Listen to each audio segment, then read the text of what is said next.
Chapter 9:15. Polar Ice Dragon hissed in pain. The pain of its broken tail made it mad. Dean continued to cut its back, but an ice blade shot out from the root of the broken tail. It pierced through Dean's ribs and penetrated his body. Splitter's weakness was exposed at this moment. Its defense was far weaker than Aisha's dragon. Dean was stimulated by the pain and coldness. He immediately sobered up. He didn't expect that the broken tail could send out Ice Blade. He was caught off guard. He felt a burning pain in his chest. He quickly waved his arm to cut off the sharp blades. His body flew out and rushed towards the direction where Aisha fell. He had just rushed halfway when he saw Aisha soar out of the dust. Her body was burning with flames. She screamed and rushed towards Polar Ice Dragon. Dean was relieved to see that she wasn't injured. There was a trace of hesitation in his heart when he saw her rush towards Polar Ice Dragon again. He was angry, but he knew that it was too difficult for him and Aisha to kill this old dragon. Moreover, he was injured. He pulled out the ice blade from his ribs and stopped the bleeding. But his chest was in pain. He wished that his body could lose the feeling of pain like his right arm. Although he wanted to retreat, he still chased after Aisha. The consequences would be unimaginable if he let Aisha block Polar Ice Dragon alone. Roar! Polar Ice Dragon howled in anger and pain. Its body fell from midair. It waved its wings and set off a hurricane that pushed Aisha away. Its body fell heavily on the ground.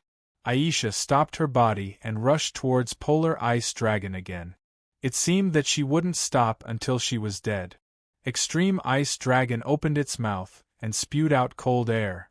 The cold air was wrapped with countless sharp blades which shot towards Aisha like raindrops. The flames on the surface of Aisha's body forced the ice away. She waved her dragon claws to smash the ice blades. But her body was still pierced by several ice blades. Only a few of the ice blades penetrated into her scales. The flames burned and melted the wounds. Dean approached from the other side. He was less than 30 meters away from Polar Ice Dragon. Polar Ice Dragon sensed him. It turned its head and spat out cold air. Dean wasn't Aisha, so he didn't dare to resist. His face slightly changed as he quickly turned and retreated. He sneaked from the other side. However, Glacial Ice Dragon seemed to have noticed him.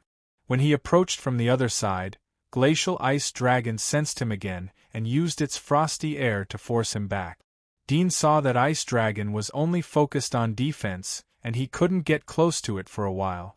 Aisha was blocked by the sharp blades spat out by the dragon, so she couldn't get close to it. It seemed that they had the upper hand, but the longer the time dragged on, the weaker their advantage would be. He noticed that the cold air was getting thicker and thicker. If Ice Dragon was an abyss-level human, then he would think that the real purpose of the dragon was to release cold air and completely cover the surrounding area. Once the surrounding area was completely immersed in cold air, then it would be the domain of Ice Dragon. Moreover, Aisha's body was covered in flames. The flames were made from her fat and energy. It consumed a lot of energy. Thinking of this, Dean's intention to retreat became stronger. After he was repelled again, he immediately shook the bell and called Aisha to open a path in the cold air, ready to retreat. Aisha stopped her offensive after she heard the bell. She flew towards Dean and continued to fly forward. Her whole body was burning with flames that dispelled the white mist. She was like a beacon. Dean followed him and quickly escaped. Now that he had cut off one of the Arctic frost dragon's tails, he felt that it would not chase after him again. Even if it did, it would not be as fast as before. For flying monsters, the tail was very useful. It was responsible for adjusting the body's balance and direction. Without a tail, its speed would be greatly reduced. Roar! Polar Ice Dragon roared in anger as it saw Dean and Aisha escape. It flapped its wings but didn't chase them. In the blink of an eye, the cold air covered the path behind them. Dean was relieved when he heard the dragon's roar getting further and further away. It didn't take long for him and Aisha to rush out of the cold mist and rush into the forest at an extremely fast speed. The flames on Aisha's body gradually extinguished after they left the cold mist. There was some sticky blood on the surface of her scales. It exuded a strong fishy smell. Dean and Aisha flew out for more than 30 miles before they slowly landed. Dean saw that the ice dragon didn't chase after them, so he and Aisha landed on a tree branch in the forest. He looked around and saw only a few small monsters hiding in the woods. He was relieved and released the devil's body. Aisha also released the devil's body. Dean saw 3 bloody holes on his chest ribs after restoring his human form. The flesh on the edge of the holes had stopped bleeding. He reached out and touched it. It was very cold. There was a little ice residue. The color of the ice was bright. It was frozen blood. Dean looked at Aisha and saw blood on the corner of her mouth. Her arm was strangely bent. His heart suddenly tightened. He used X-ray vision to take a closer look. It turned out that the bones in her arm were broken. His eyebrows slightly trembled a few times. He held her hand and slowly twisted it. Then he took out the medicine and a small scalpel from his backpack. He cut her arm open and picked out the bone debris. Then he stitched the arm and bandaged it with medicine. There was no major injury except for her arm. After curing Aisha, Dean sat on the branch next to him. He took off his armor and cut off all the frozen dead flesh on the edge of the bloody hole. He didn't have anesthesia, so he could only grimace and endure it. After cutting off the dead flesh, he applied medicine and bandaged the wound. He was sweating because of the pain and fatigue. He leaned against the tree and took deep breath. The air in the forest was very fresh. There was still no movement in the rear. Dean estimated that the old dragon wouldn't chase them again. A guy with a hunting level of 372 is really powerful. Dean's mood was a bit complicated. If his previous guess was correct, then the dragon should belong to the group of monsters that were attracted to the flesh and blood of the origami. The group of monsters that were afraid of the flesh and blood of the origami were stronger than the dragon. They were the targets of the giant wall that was guarded by the origami's remains. He had originally thought that he was already considered a high-class person after reaching the abyss, belonging to the top. But he was so embarrassed in front of the ice dragon. Horny was also in the abyss, but he was killed in seconds. Baker's life and death was unknown. Monica's luck was good, so she most likely escaped. What would be the end of him if he encountered the monsters that were afraid of the flesh of the origami? Dean didn't dare to think about it. The pressure in his heart was very big. He didn't know what kind of monsters the origami had fought against. But he knew that he was far from the origami. The origami could deter some terrifying existences by smell. The abyss wasn't the end of power. What was above the abyss? He didn't know. It took him a lot of twists and turns to reach the abyss. But now he was even more confused. Did he have to create nuclear weapons to get rid of all obstacles? If that was the case, wouldn't it create another Armageddon? Dean leaned against the tree. His thoughts drifted away. Many thoughts and puzzles appeared in his heart, leaving him silent. After resting for a quarter of an hour, Dean and Aisha continued to move forward. Although the ice dragon didn't chase them, but they were still in its territory and it could appear at any time. After half an hour, Dean came to a high mountain. There was a cave in the mountainside. There was a 7 or 8 meters tall tiger monster inside. The tiger monster looked like a tiger and a spider. Its body was strange and its strength was close to the Dominator level. It was easily killed by Dean. But the green saliva it spat out before it died almost stained Dean's body. Although it was avoided, the green saliva fell on the rock. The seemingly hard rock melted in an instant. Moreover, it melted nearly 10 meters deep into the soil. Such a strong toxicity made Dean more and more careful. Although the monster's physique wasn't strong, but its toxicity was fierce. Even the abyss could be easily poisoned to death. Dean took a rest in the cave. He picked a few pieces of meat from the tiger monster and barbecued them to fill their stomachs with Aisha. After eating and resting, Dean was ready to continue the journey. This was the Devil's Pit. He could encounter the abyss at any time. Although he had X-ray perception, the range of visibility was limited. Moreover, he couldn't use it all the time to see the road. In the blink of an eye, 3 days passed. Dean and Aisha hid in the cave and fed on the corpses of the tiger monsters. Dean would recall the knowledge recorded in the superchip. He used to memorize it by rote, but now he would think about it. Now he could use it flexibly. When he was tired of thinking about the knowledge, he would think about the previous battle and reflect on his mistake. Dean's injury was more serious than Aisha's, but his healing speed was faster than her. Aisha's physique was strong, but the undead's physique caused her injury to become almost permanent. Her self-healing ability was extremely poor. However, Dean found that every time she ate fresh meat, her internal injuries would heal a little faster. Dean didn't directly leave the Devil's Pit after the injury was healed. Instead, he took Aisha back to the snow forest and quietly sneaked to the place where the previous battle took place. There was almost no change in the forest in 3 days. The forest was still in a mess because of the battle. Trees had collapsed. Dean found the place where the dragon's tail fell, but it was gone. There were a lot of ice cones scattered on the ground. There were claw marks of the dragon on the ground. Dean looked in the direction of the claw marks. It was back to the ice lake. Dean bypassed the ice lake from the other side of the forest and came to the place where he and Horny fought against the ice dragon. He found Horny's body. He was impaled and nailed to an ice blade from the ground. His body was tattered and half of his face was pierced by ice. He couldn't see the whole picture, but the clothes on his body belonged to him. At this moment, he had reverted from the demonic state to his human form. The body of the abyss was hanging in front of him. Dean sighed in his heart. Then he stepped forward and touched Holland's body. At the same time, he used his X-ray vision to scan it. He wanted to use his X-ray vision to see if there was anything hidden under Holland's clothes. He didn't expect to see a strange thing in his body. It was a pale white worm. Its shape was very similar to the parasitic soul worm. It was 2 or 3 centimeters long. The worm was curled up in Holland's head. It seemed to be nibbling his brain tissue. It was the only living thing in his body. Dean thought of some of the records of the Monster Research Institute.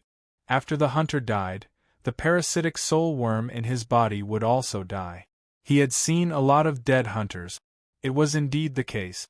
However, the information didn't record the situation after the death of the abyss. This was the first time he saw the body of the abyss. Was this little worm Holland's parasitic soul worm? Dean felt that there was an 80 to 90% possibility. After all, the temperature in the forest was so low. Horny's body was hard and almost frozen. It was impossible for maggots to rot. There was no such a big maggot, unless it was a mutation. Dean stretched out his finger and scratched the top of Holland's head. His nails were sharper than knives. Holland's scalp was quickly cut open, but the skull was very hard. Dean couldn't cut it with his nails alone. However, he inserted 2 fingers into Holland's eye sockets and pressed his chin with the other hand. He pulled hard and opened his skull. He saw a small white worm wriggling on the frozen brain tissue inside. Dean felt a trace of itch in his scalp. He didn't directly reach out to touch the little thing. Some monster's abilities were too strange. Even the abyss would fall. He took out a small bottle from his backpack, pulled a small branch from the side, made a small wooden stick, and gently poked the little worm. The little worm's slow body was touched by the wooden stick. It suddenly shrank into the depths of Holland's brain tissue. Its speed was as fast as lightning. Dean was shocked to see it. He immediately cut off Holland's head from his neck, to prevent the little thing from running into his body. It would be more troublesome to take it. He threw Holland's head on the stone next to him and slowly removed his brain tissue with a wooden stick. The little worm soon had nowhere to hide and drilled into Holland's nasal cavity. Dean took out a scalpel and cut open Holland's nasal bone. He dug out the little worm and put it in a small bottle. The little worm twisted in the bottle. Dean raised it and looked at it. Suddenly, he found that the little worm's body was slowly rising with white silk-like hair. The hair was so fine that he didn't notice it before. After the hair was lifted, the movement of the little worm slowed down. Just as Dean was about to put it away, all the hair on the little worm suddenly pierced the bottle. The special hard glass bottle was broken. Even a strong man with a stone may not be able to break it, but now it was broken by a little worm that was less than 3 centimeters long. After breaking the bottle, the little worm quickly fell on the snow on the ground. It quickly escaped into the snow and ran forward. In the blink of an eye, it ran to a place where Dean couldn't see. When Dean hurriedly looked at it with his thermal vision, he couldn't see the slightest heat source. Chapter 9:16. Dean thought for a moment but slowly turned away. He threw the broken bottle in his hand on the snow. He followed the battle route back to the forest by the lake. Before he got close, he could smell the faint smell of blood. If it weren't for the low temperature here, the smell would be even more obvious. Soon, he saw the place where the warriors of the hunting group were lying in ambush. There were broken ice and wreckage everywhere. There was half a frozen head with a frozen expression. There were also broken arms and sternum. In addition, there was also blood splashed on the white leaves, which had been covered with a faint layer of ice like bloody spots. Dudian glanced at the ground. There weren't many corpses left. He estimated that there were at most 100 corpses. In other words, there were more than 200 people alive. However, most of them had already left this place. The ice dragon was chasing him and didn't pay attention to them. That was why they had the opportunity to leave. Dean was silent as he looked at the frozen arm in his hand. He could tell from the armor that it was Buck's arm. His body was frozen and fell into the forest after being kicked by Dean. However, Dean only found his arm. He didn't see any other limbs. He felt that Barkle was probably not dead. Maybe he had left. Dean sighed. He was also one of them. Sometimes he could see clearly, but he might not be able to do it alone. Dean looked at the frozen lake in the distance. He estimated that the old dragon was recuperating inside the lake. He was unwilling to give up. He had given up on snatching the ice worm, but later on he found out that the old dragon wasn't as powerful as he had imagined. He had underestimated his own strength. He felt that he should be a bit stronger than the abyss expert. Moreover, he could use Aisha's flame to restrain the ice fog attack of the ice dragon. He should be able to contend for 1 or 2. Although his chest was almost pierced and he died on the spot, the dragon's tail was broken. Both sides were injured. If this place is close to the giant wall, then I can take the steel from the wall to make several traps. Dean's eyes lit up as he looked at the surrounding woods. He had a glimmer of idea to hunt and kill the ice dragon. Hunting monsters by relying on head-on combat was the stupidest method. Previously, Horny, Baker and others were here, and the warriors of the hunting group were not Dean's subordinates. Dean didn't say much.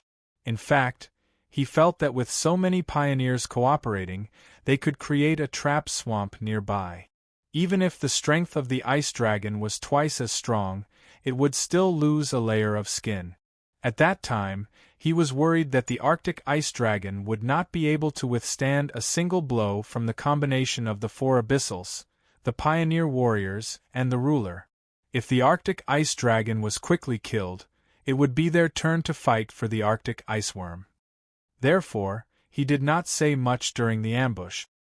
His purpose was to consume the warriors of Horny's hunting group, and at the same time, take the opportunity to see their true trump cards. However, the situation was reversed at the beginning of the battle. The subsequent changes were too fast. It was too late to organize everyone to carry out an effective ambush, leading to a one-sided massacre. Dean felt that this annihilation had something to do with his selfishness. If he was the leader, with so many people present, he could kill the old dragon even with his eyes closed. Now they were massacred and suffered heavy losses. Dean felt some regret in his heart, but he didn't feel guilty or blame himself. He believed that Baker and Monica also had the same idea. Even Holly was aware of their idea. He deliberately cooperated with them to weaken the number of warriors of the hunting group. He didn't carry out trap-making and hunting preparation for a long time in advance. It was a pity that the Arctic frost dragon's display of power made their petty schemes seem laughable and pathetic. Now that he was the only one here, Dean felt that there was a chance to trap and kill the old dragon. It was just that it would take more time for him to prepare the trap. In the ancient primitive period, there was a great disparity between the strength of humans and beasts, but they dared to fight with bloodthirsty beasts with a wooden spear. This was the will to survive and the spirit of hunters. Now the strength gap between Dean and the dragon was smaller than the gap between a normal human and a tiger. It wasn't a one-sided massacre. At least he could fight back. So he felt that there was no reason for him to retreat. In the past few days, Dean had been thinking about this matter. He was hesitant, but finally decided to return to this place to see the situation. The lake was calm and there was nothing to see. But he felt that it was necessary to try. After all, if he succeeded and got the ice worm, then his strength would increase a lot. At this point, he couldn't rely on the resources inside the giant wall to enhance his strength. He could only seek opportunities in the wilderness outside the giant wall. The adventure he was taking now was also to prepare for his arrival in the divine kingdom in the future. In a place where humans lived, power was needed even more. This kind of opportunity could only be encountered by chance, not sought. He did not want to be bullied and schemed against in the divine kingdom because he was too weak.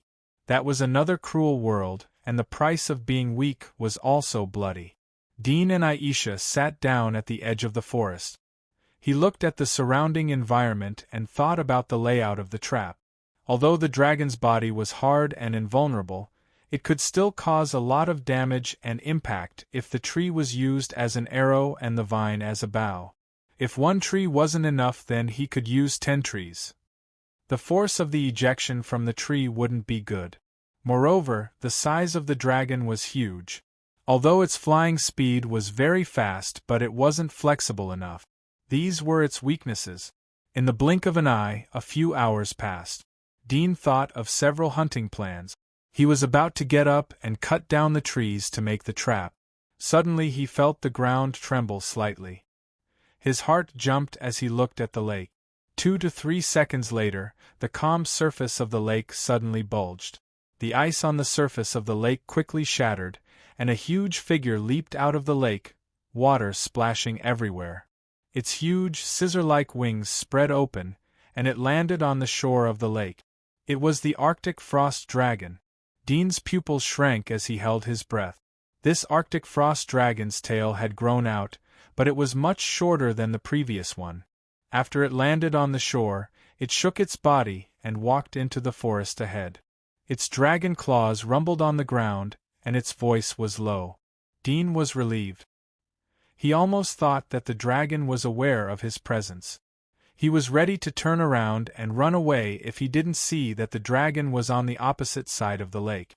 Its healing speed is quite fast. Is it coming ashore to look for food? Dean's eyes lit up. The last battle was more intense. These large monsters needed tons of food to supplement their physical consumption. It was normal for them to hunt for food. Dean didn't leave. He was going to wait for the dragon to return to the lake. After waiting for 2 or 3 hours, Dean thought that the old dragon had abandoned its nest and migrated. But the dragon didn't land on the shore. It plunged into the lake and set off huge waves. The lake surged and the crushed ice on the shore. It looked like a guardrail made of swords and swords. Alive. Dean saw the thing in the dragon's mouth a second before it plunged into the lake. It was a blood lion yak that was about 3 meters in size. It wasn't an ice monster from the snow forest but a monster from the plains outside the forest. Moreover, blood lion yaks were in groups and were extremely violent. Their hunting level was 42. A single blood lion yak wasn't terrible, but a group of blood lion yaks was enough to make many monsters with hunting level over 100 flinch. In the depths of the Devil's Pit, blood lion yaks belonged to the food level. Dean found it strange because he didn't expect that the ice dragon didn't hunt the monsters in the snow forest.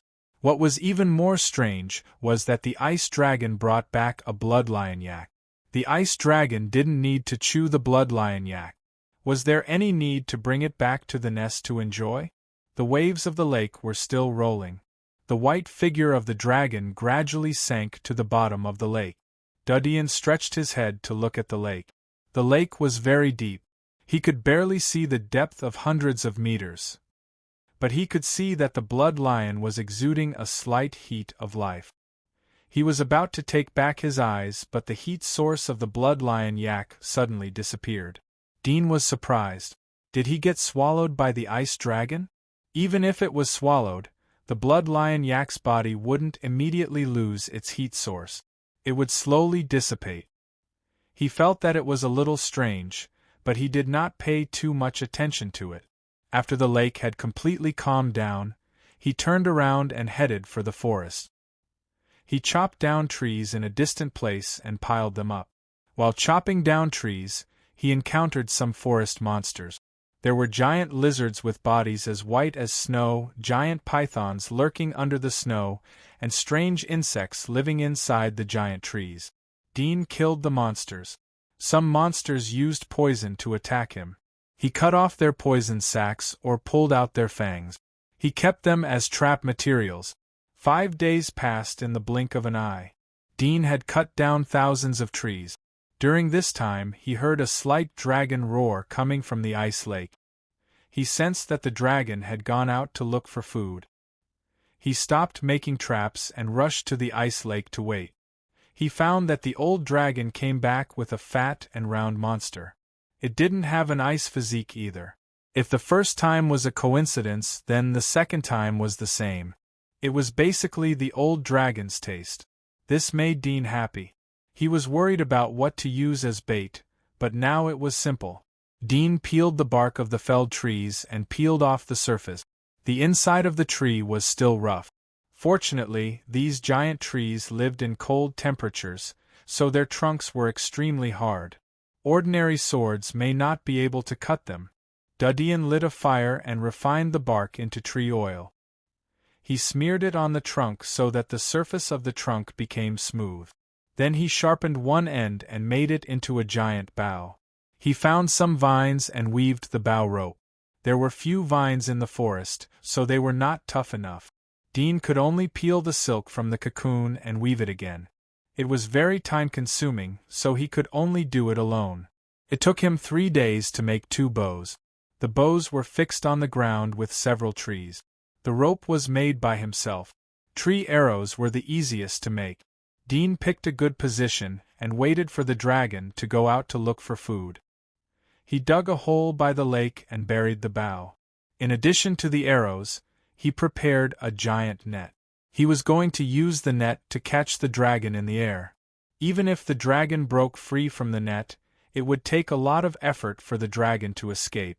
Time passed unknowingly. In the blink of an eye, Dean had been at the ice lake for 3 months. There were traps all over the ice lake. Some of the traps were destroyed by monsters on the way. He had to dig a deep trench outside the traps and put stinky beast feces around the traps to stop the monsters from entering. In the last 3 months, besides making traps, Dean had figured out the pattern of ice dragons' predation. Almost once every 3 days the dragon would bring back a monster. Moreover, the monster would suddenly lose its heat source once it entered the bottom of the lake. Dean was curious about this strange phenomenon. He even thought of diving into the lake to take a look. But in the end he held back as he was worried that his smell would stay in the lake and arouse the vigilance of the old dragon. The sky was blue. Dean quietly waited by the lake. At noon, the lake rippled and the figure of the ice dragon soared out of it. Dean's eyes flashed as he stepped out of the forest. The dragon who was about to leave turned its head and roared at Dudian. It flapped its wings and flew over the lake towards Dudian. Dean saw that the dragon seemed to have forgotten who he was. He didn't rush to use the devil's body, but held the splitter tightly.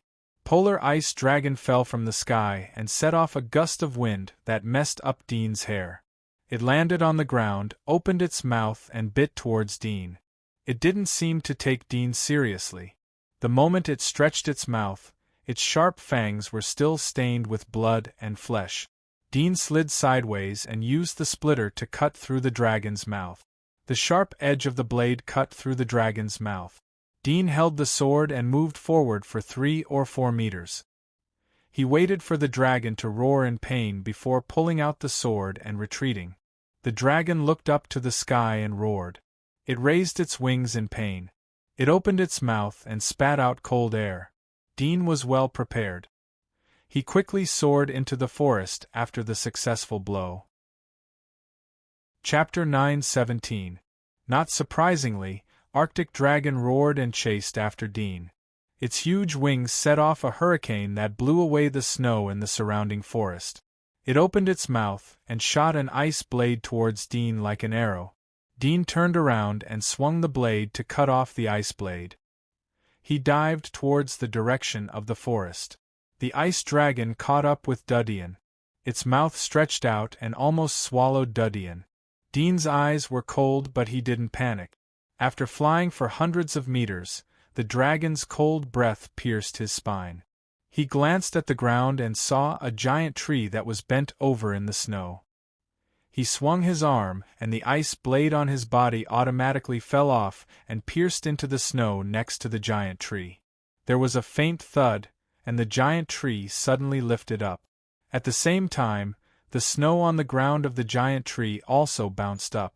The black rope was pulled straight out of the snow. The next moment, in the forest 10 meters ahead, several giant white shadows suddenly shot out. They were 6 sharpened giant trees. The trunks were smooth like 6 giant arrows that shot towards the back of Dean. All of this happened in the blink of an eye. The speed of the arrow was very fast. Both Dean and Arctic Dragon were only about 150 meters above the ground. Dean deliberately lowered the speed of the arrow. The momentum of the arrow reached its peak within this range and arrived in an instant. The dragon roared in anger. It wanted to avoid the arrows, but its body was too huge. It was difficult to turn around. Even if it moved sideways, it couldn't avoid the arrows. Bang! Bang! 6 explosive sounds rang out as the giant arrows struck the Arctic ice dragon. The strong impact caused the giant arrows to shatter instantly, filling the air with black dust. This dust was made up of countless tiny particles that completely surrounded the Arctic ice dragon. Roar! A furious dragon roar rang out from within the black mist. Cold air swirled, dispersing the black mist. However, the Arctic ice dragon's appearance had changed drastically. Its icy blue body had turned black and was covered in black particles. There was a trace of joy in Dean's eyes. The plan was going well. The purpose of the special arrows wasn't to injure the dragon. It turned out that the dragon only staggered a bit after being hit by the arrows. There were no wounds left on its body. However, the tree resin and tree oil that was brewed within the arrow had been sprayed onto Arctic Frost Dragon's body. The tree oil was also mixed with tree resin, which was extremely sticky. As for the puffy black mist, it was actually the powder of the crushed charcoal that had been released when the arrow was broken. The sticky tree oil that had been sprayed onto Arctic Frost Dragon's body caused the dragon's body to turn black. The reason why Dean thought of the charcoal powder was a coincidence. When he poured the tree oil into the hollow part of the giant arrow, it didn't take long for the tree oil to freeze due to the cold climate. So he had to dig a channel outside the hollow part of the giant tree and fill it with charcoal powder. The purpose was to keep warm and avoid the tree oil from freezing. Roar! Polar ice dragon was furious. It flapped its wings and spewed out a scorching breath. It accelerated towards Dean. Dean continued to fly forward. He once again threw out a sharp limb as he passed through a valley. He had figured out this technique in the last 3 months. It could be used as a long-range arrow attack. At this moment, the sharp limb became the key to activate the mechanism. When the sharp blade shot into the valley, the snow in the valley instantly loosened. From the snowflakes that filled the sky, a huge black shadow flew out at an extremely fast speed and swept into the air with the speed of lightning.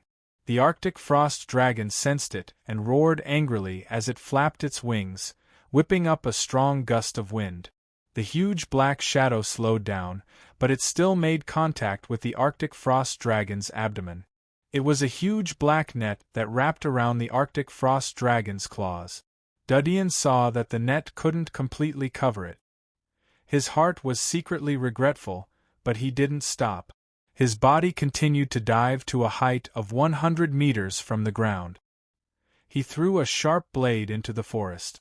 Bang! The snow in the forest bounced up as another giant net flew out. Caught off guard, Extreme Frost Dragon was caught off guard and was instantly trapped by the huge net. The net was huge, and it wrapped around Extreme Frost Dragon from head to tail. The stones at the bottom of the net were pulled together by the force of gravity and quickly knotted together. The wings of the dragon were bound by the giant net. It roared and struggled fiercely. It was about to tear the giant net apart when another giant net shot out from the ground. The net once again trapped the Extreme Frost Dragon.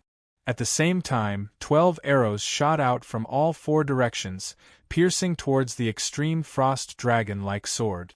Boom! Boom! Boom! The arrows shattered, and the tree oil inside sprayed out, splashing onto the Extreme Frost Dragon. The layer of charcoal outside the tree oil turned into a black mist, enveloping the Extreme Frost Dragon completely.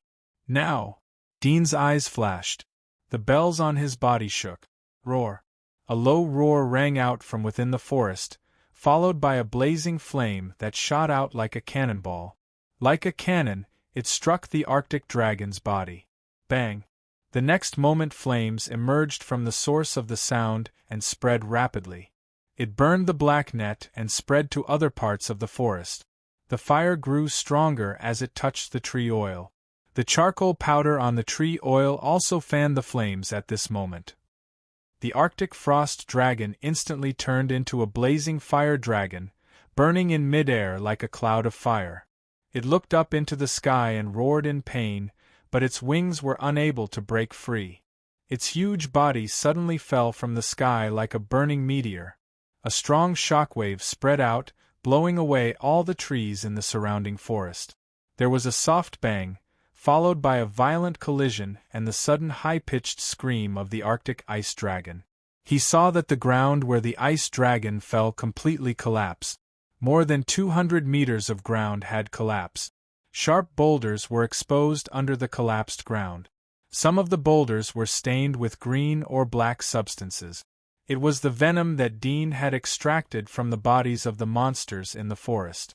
Dean couldn't help but clench his fists as he heard the dragon's screams. Success! He did not expect things to go so smoothly. If Arctic Frost Dragon had broken free from the net, or if it had held on for a little longer, it would have landed 200 meters away from its original position. Then, all the effort he had put into the trap would have been in vain. He wasn't able to predict the specific area where the dragon would fall, so he deliberately dug more than 200 meters. In fact, with the size of the dragon, only a pit of 50 meters would be enough to accommodate it. Dean was excited, but he wasn't in a hurry to make a move. His trap wasn't over yet. He raised his hand and threw a sharp blade towards the distant forest. When the blade entered the forest, a huge shadow suddenly ejected out of the forest. It was a boulder with a length of 7 or 8 meters. At the same time, several boulders were ejected from the surrounding forest with the pit as the center. More than 20 boulders flew out of the trap. Some of them hit the outer edge of the pit while others hit the dragon's body. Only 7 boulders hit the dragon. Dean had estimated that the dragon would fall at the best spot. Even so, he only set 7 boulders to fall at the same spot. It wasn't that he didn't want to set more, but he didn't expect that the plan would go so smoothly. Moreover, the boulders had higher requirements for the terrain. 7 boulders fell consecutively, and the Arctic frost dragon's screams became even louder. Although it had a strong physique, the impact of the boulders was no weaker than the abyss's punch. The stone spikes that were pierced into its body were pierced even deeper by the impact of the boulders. The boulders broke and covered the dragon's body. Dean saw that the dragon couldn't struggle, so he flew over at full speed. If he had the time, he planned to fill the pit with tree oil, but it would take at least half a year to complete. However, for a monster like the Arctic dragon, half a year's time was not a long time to prepare. It could even be considered as hasty. Generally, a hunter would have to prepare for half a year to hunt a level 20 or 30 monster. Sometimes it could even take longer than that for the monster to be eaten by another monster. The dragon screamed as it lifted its burning wings to push away the boulders. It could feel Dean's approach. The dragon's eyes were filled with dark blue blood vessels. The next moment, a large amount of cold air spread out from its body. The originally vigorous flames quickly extinguished. Dean's body stopped as he saw the cold air diffusing out. His eyes flashed with killing intent. From the back of the forest, Aisha, who had transformed into a dragon, rushed out. Her body was bathed in flames as she plunged into the cold air. Dadian immediately followed him. Bang! Aisha roared as she lifted her claws and tore the dragon's wings. Dean followed behind her and used the liquid flame to disperse the cold air. He took advantage of the opportunity to attack the position next to her. The cutting blade was like a whirling sword as it cut the side of the dragon's back and chiseled out deep marks. The dragon roared in pain as it turned its body to flatten the stone spikes around the pit. Its claws twisted as it tried to grab Dean. Dean and Aisha were tightly attached to the side of its back. Dean used the 2 sharp blades on his back to stab into its body. The front of the blades extended a barb and firmly clasped the skin and flesh of the beast. He was like a blender. His whole body was pierced into the side of the beast's back, and soon a huge hole was chiseled out. On the other side, Aisha seemed to smell the blood. She immediately abandoned the dragon's wings and drilled into the hole that Dean dug. Dean could see a red shadow through the dragon's skin. The dragon's screams were extremely loud as Aisha drilled into the hole. Its body climbed up from the ground and staggered forward. However, it didn't fly out of the pit as it twisted and hit the rock wall of the pit. Dean took the opportunity to continue to cut the dragon's body. The area of the wound was getting bigger and bigger. The ice dragon violently struggled. The surrounding rocks and soil were frozen. Dean felt cold and shivered. Fortunately, Aisha was not far from him. He could barely resist the terrible cold. At the same time, there was a trace of inexplicable warmth in his heart. His attacks were getting sharper and faster to prevent the dragon from counterattacking. Aisha drilled into the dragon's body like a ball of flame. She climbed from the abdomen to the chest of the upper body. The screams of the dragon became more mournful as it clawed at the surrounding rock walls and ground. But it couldn't reach the back of the dragon to attack Dean. It couldn't reach into the dragon's body. Cold air was the strongest means of self-protection, but it was useless in the face of a nemesis like Aisha. Dean and Aisha had sent the dragon to the road of death when they chiseled the dragon's body. The dragon's roar gradually turned into a wail and eventually calmed down. Aisha drilled out of the dragon's throat. The flames around her body were dimmed. Dean jumped down from the dragon's back and went forward to support her. He looked at the blood on her body and the digestive residue in her messy organs. He was silent as he gently hugged her into his arms. Dean released her after a long time. He turned to look at the surrounding ground. He found that the place was in a mess. The dragon's body was like a crystal, but now it was scorched black. Aisha had torn a hole in one of the dragon's wings. There was a wound of 7 or 8 meters long and a 2 meters big hole on the side of its back. Several of its claws were broken. It seemed that they were broken by itself. There was a pit in its abdomen which was caused by a giant arrow. No matter how majestic and beautiful it was before, it was weak and embarrassed when it died. Dean sighed once again. It was a luxury to die of old age here. Be patient, Dean whispered to Aisha. Aisha had reverted to her human form. Her body was dirty. She didn't respond to Dean's words. Dean went forward and cut off the head of the ice dragon. He used a sharp blade to chisel its skull. The brain tissue inside was still intact. He inserted the blade into the skull. But as soon as the blade pierced into the skull, a white chill suddenly shot out. Dean's pupils shrank as he dodged. At this time, he saw what was inside the Arctic frost dragon's head and heaved a sigh of relief. It was the ice worm. It was really here, in the head of the Arctic frost dragon. The size of the ice worm was slightly smaller than the one Dean got before. Dean smiled and picked it up. The ice worm wanted to struggle, but its physique was only at the level of a dominator. When it tried to spit out cold air again, Dean immediately cut off its body and broke it into pieces of meat. He took out his backpack and put the ice worm into it. Dean was very happy to get the ice worm. He didn't expect to take the risk to get this little thing. Chapter 9:18. Dean took Aisha back to the ice lake after packing up the things. He was curious about the monster that the ice dragon had brought to the bottom of the lake and then suddenly disappeared. Dean let Aisha stay on the shore to take care of the luggage and the ice worm. Dean jumped into the water and stimulated the monster's body. He plunged straight into the depths of the lake. The deeper he dived, the darker the light became. Dean saw it more clearly. When he was 100 meters into the lake, he suddenly saw a huge oval shadow in the depths of the lake. After diving for more than 10 meters, Dean saw the appearance of the shadow and was shocked speechless. It was a saucer-shaped spaceship that was commonly seen in old era movies. The surface of the spaceship was covered in moss. He circled around the spaceship. The spaceship was so huge that even the size of the Arctic frost dragon could fit inside. He saw a part of the hull that didn't have any moss. The surface was slightly raised. It seemed to be a huge cabin door. There were a lot of scales of the dragon under the door. Dean's eyes moved as he went closer. He found that the cabin door wasn't closed. There was a small vent that led directly into the cabin. He swam along the secret passage. After swimming for 7 or 8 meters, he saw a faint light above the passage. He immediately floated up. His head left the water and came into contact with the air. It turned out to be an extremely wide cabin. There was no water inside. He climbed out of the secret passage and stood inside the cabin.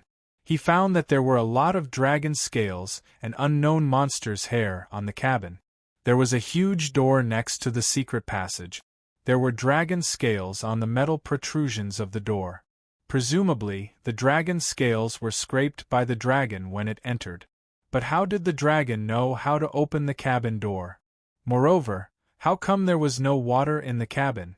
Dean was at a loss as he couldn't figure it out. Soon he thought of the spaceship in Amelie's tribe. Were these two spaceships from the same race? He walked forward slowly, and the water on his body dripped onto the ground. As he walked forward slowly, his mind became clearer. The Arctic dragon knew how to enter this place, and it was most likely controlled by the Arctic worm in its mind. In other words, this could be the Arctic worm's spaceship. If that was the case, the Arctic worm might be an extraterrestrial life form. There were a few skeletons in the open space in the cabin. They were huge, most likely monsters that the Arctic frost dragon had hunted. In addition, in the corner of the cabin, there was a puddle of green mucus that exuded a fishy smell. Dean walked forward for more than 10 meters and saw 2 broken blades on the ground. His eyelids twitched. Humans had entered this place before? Or was it a human corpse brought back by the Arctic frost dragon? He picked up the broken blade and looked at it.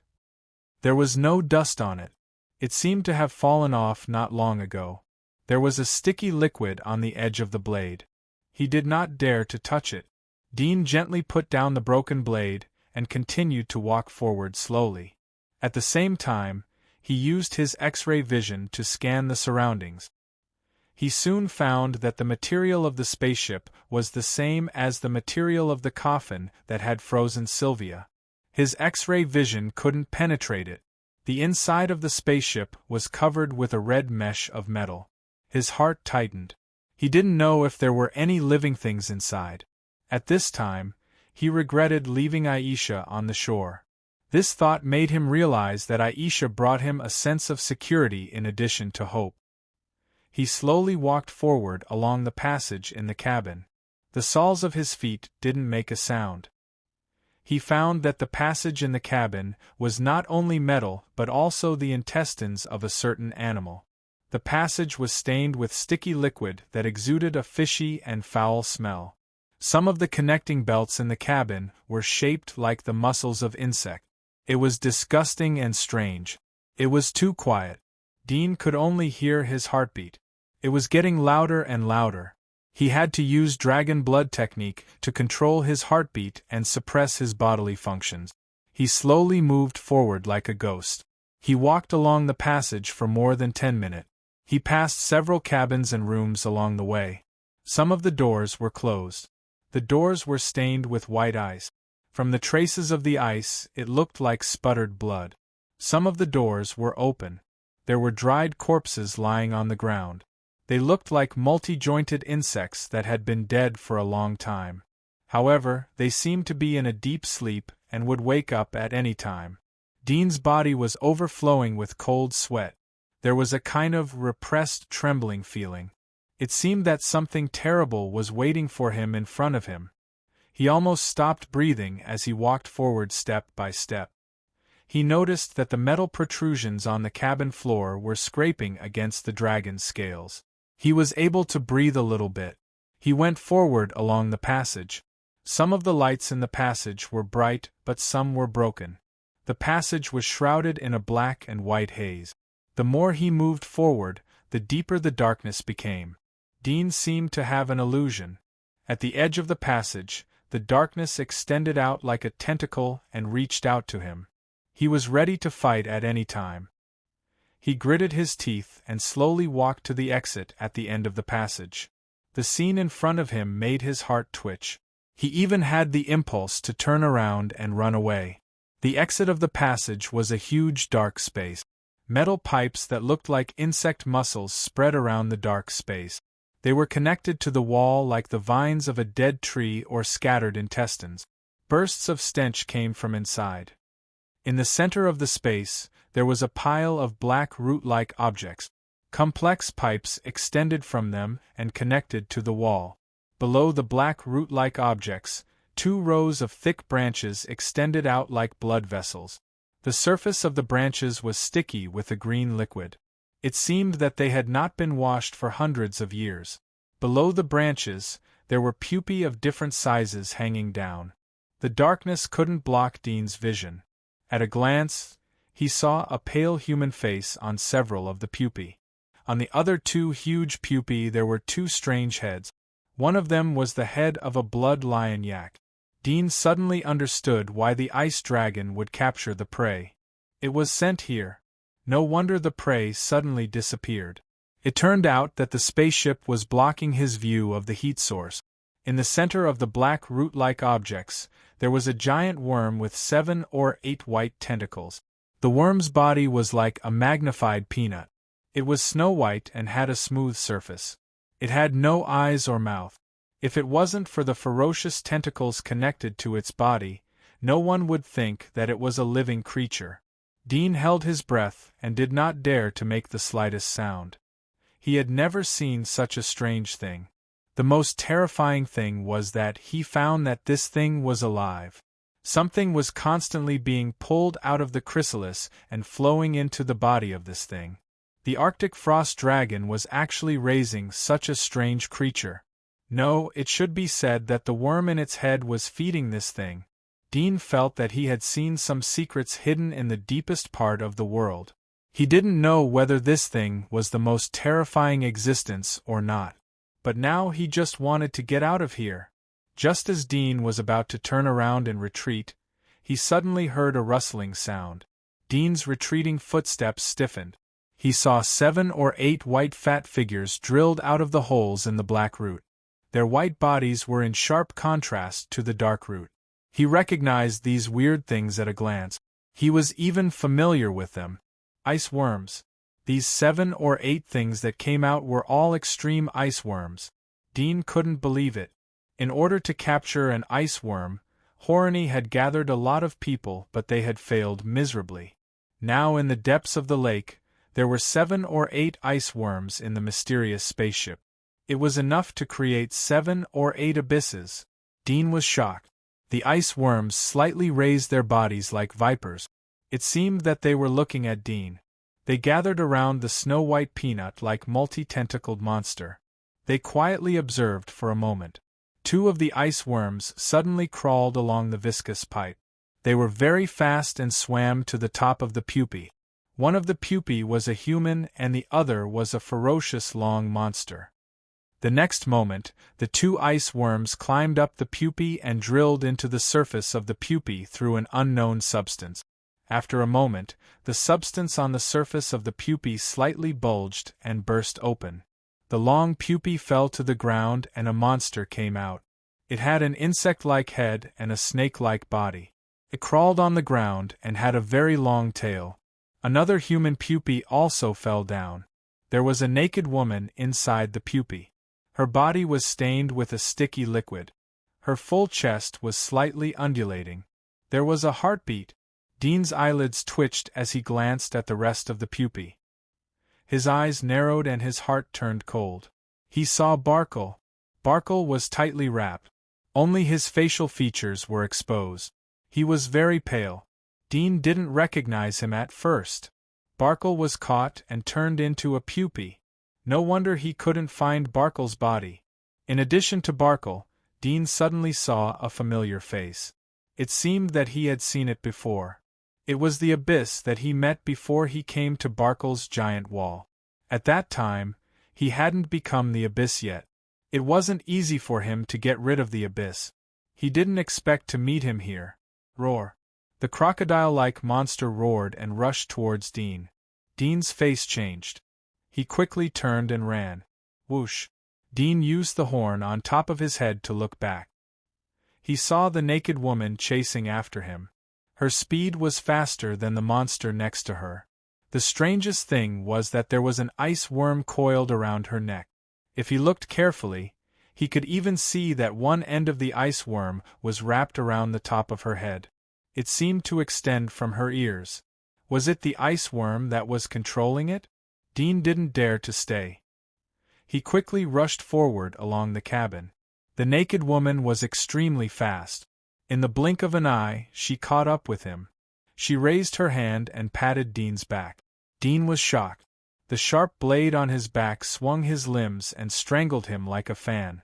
Ice suddenly spread on the naked woman's arm, covering her whole arm. She reached out and grabbed the rotating blade-like limbs. The blade-like limbs cut through the ice on her arm, but failed to cut off her arm. Instead, her 5 fingers fearlessly stretched out and grabbed one of Dean's blade-like limbs. Hiss! The ice worm wrapped around her neck opened its mouth like a white viper and hissed. The naked woman exerted strength in her arm and pulled back. Dean's face changed slightly, and he moved his body. Bang! The naked woman pulled the sharp blade and retreated, almost falling down. Dean's speed did not decrease, and he continued to rush forward, like a gecko with its tail broken. He only wanted to protect himself. Hiss! The extreme ice worm on the neck of the naked lady let out an angry roar. Its snake-like mouth was filled with dense rows of sharp teeth.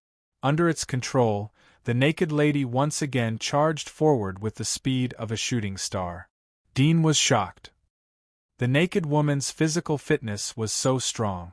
She didn't enter her demonic body, but she could still catch up with him. This should have nothing to do with the ice worm's control.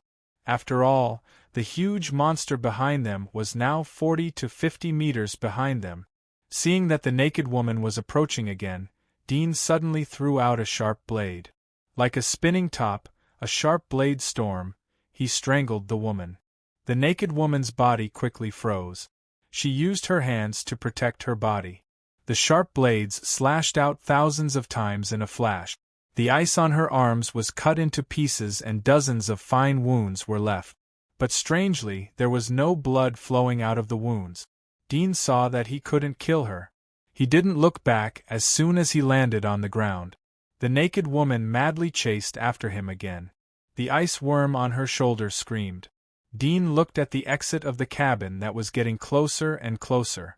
He suddenly thought that the ice worm could control the cold air. Wouldn't it be able to burst out at a faster speed when he got out of the lake? Even if it couldn't, wouldn't it be more dangerous if it used the cold air to control the lake water? At this moment, his brain was working very fast. He suddenly stopped his body. The naked woman, who was more than 10 meters behind, did not stop. When Dean stopped, she immediately chased after him. Her whole body froze. The ice protruded like a sharp blade. She raised her hand to grab Dean. Her chest was also protruding with ice thorns. Once she grabbed him, Dean's body would immediately be pierced by the thorns on her chest. Dean's eyes flashed brightly at this moment. He turned around. At the moment of life and death, his hands suddenly returned to the shape of human arms. His 5 fingers pinched the naked woman's arm. His body bounced up. The sharp blades on his shoulder and back shot out like lightning. They didn't attack the naked woman, but swept towards the ice worm on her shoulder. The ice worm screamed and tried to control the naked woman to raise her hands to block the attack. However, the woman's hands were tightly held by Dean and couldn't break free for a while. Everything happened in an instant. The ice worm was cut into pieces and its body fell to the ground like a few lumps of white meat. The sharp end that was pierced into the naked woman's ear also slid out. Dean breathed a sigh of relief, but he saw the naked woman suddenly soften. At the same time, a rumbling sound came from the rear of the cabin. The crocodile-like monster was menacingly chasing after them. Chapter 9:19. The water was cold. Dean held his breath, flapped his wings, and swam to the lake at full speed. Bang! When he swam out 40 or 50 meters, the spaceship at the bottom of the lake suddenly shook, and a burst of air waves came. The next moment, the giant crocodile-like monster rushed out of the spaceship, wagging its tail, and quickly chased from the bottom of the lake. Dean's whole body was like the wings of a fighter, so that the water penetrated without hindrance. His figure rushed out of the lake and soared into the air. Roar! The moment he drilled out of the water, the lake bulged, and a bloody mouth swallowed from the lake. The moment the big mouth closed, Dean flew out from the front of the mouth, narrowly escaping the monster's bite. He flew 70 or 80 meters into the air, and then quickly flew to the side of the lake. After the crocodile-like monster bit the air, its body fell into the lake, causing the lake to flood. It swam in the lake at full speed in the direction that Dean flew to. The sharp blades on its back were exposed on the surface of the lake, like the dorsal fins of 7 or 8 sharks. Dean flew to Aisha's side by the lake. After landing, he threw the naked woman on his shoulder on the shore, and suddenly turned around. The sharp blades on his body were erected, and the soles of his feet stomped on the ground and rushed back. Roar! The monster rushed out of the lake, and once again opened its bloody mouth to bite. Dean, like a black bullet, spun and flew into its mouth. The mouth closed, and with a bang, Dean's figure instantly broke out from the black cuticle inside its skull. The monster howled and fell on the shore. After defeating it, Dean didn't continue to attack. He swooped down, picked up the naked woman, and called Aisha to fly together, and rushed to the distant forest. The monster's huge body shook, trying to climb up, but the skull injury was too serious, and fell down several times. Blood flowed out of the skull, and slid down along the sharp teeth of the mouth, dyeing the shore red. Dean was a little relieved to see that it didn't chase after him. He flew to the body of the dragon, and arrived in 10 minutes. He looked back, and still didn't see any pursuers, so he waved a sharp blade to cut off the new tail of the dragon. The tail was about 7 or 8 meters long. Dean cut off the tail and gave it to Aisha so that she could carry it. They continued to fly around the forest, and went back the way they came. Although there were ice worms in the head of the monster and the spaceship, Dean didn't dare to be greedy. With his strength, there should be no problem to kill the monsters and humans controlled by the ice worms, but he was worried that the peanut-like snow-white strange creature would chase after him. It gave him a strong sense of fear, and he didn't know whether it would wake up or not. After a while, Dean flew out of the forest with Aisha. He didn't stop, and after landing on the ground, he continued to move along the road back. Along the way, he saw a lot of broken limbs, bodies, weapons, and armors. Dean had some impression of these armors. They were the armor of the warriors of the hunting group, and some of the broken limbs were relatively fresh. Most of them were the warriors of the hunting group who died on the way back. Dean followed their footprints. Half a day later, he came to a barren mountain forest and stopped. Continuous rapid travel had consumed a lot of his physical strength. Fortunately, he did not encounter any strong monsters on the way, only some Dominator-level and Pioneer-level monsters. These kinds of monsters could only be regarded as small monsters for him now. As long as he was not careless, he would not fail miserably in a ditch. Dean lit a fire and cut off 20 centimeters of the dragon's tail. The dragon's body contained a strong amount of radiation. It was poison for Dean, but it was a great supplement for Aisha. After several thrilling battles, Dean realized the importance of Aisha. Although he didn't deliberately cultivate Aisha's physique, but in the 2 years he was the Wall Lord, Aisha had naturally awakened her physique. She had completed 7 awakenings. The original 7th awakening of the Witcher's physique had surpassed the Dominator, and was stronger than the General Abyss.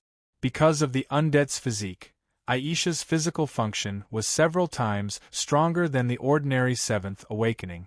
Even the Abyss like Holland couldn't compete with Aisha. This could be seen from the Battle of Arctic Ice Dragon. Holland, Baker and others had no resistance in front of Arctic Ice Dragon. It was difficult to bear a casual dragon claw attack. Aisha was able to avoid the attack. Even if she was injured, it wasn't a big deal. However, now the enemies Dean faced were getting stronger and stronger. Sometimes he might not be able to deal with them by himself, so he needed Aisha's strength. The stronger Aisha's strength was, the more help she would be to Dean. He didn't intend to let Aisha eat crazily to help her increase her strength explosively. First, he was worried that her strength would be too strong, and there would be unpredictable changes that would no longer be under his control. Second, he was worried that Aisha's body would awaken a new consciousness.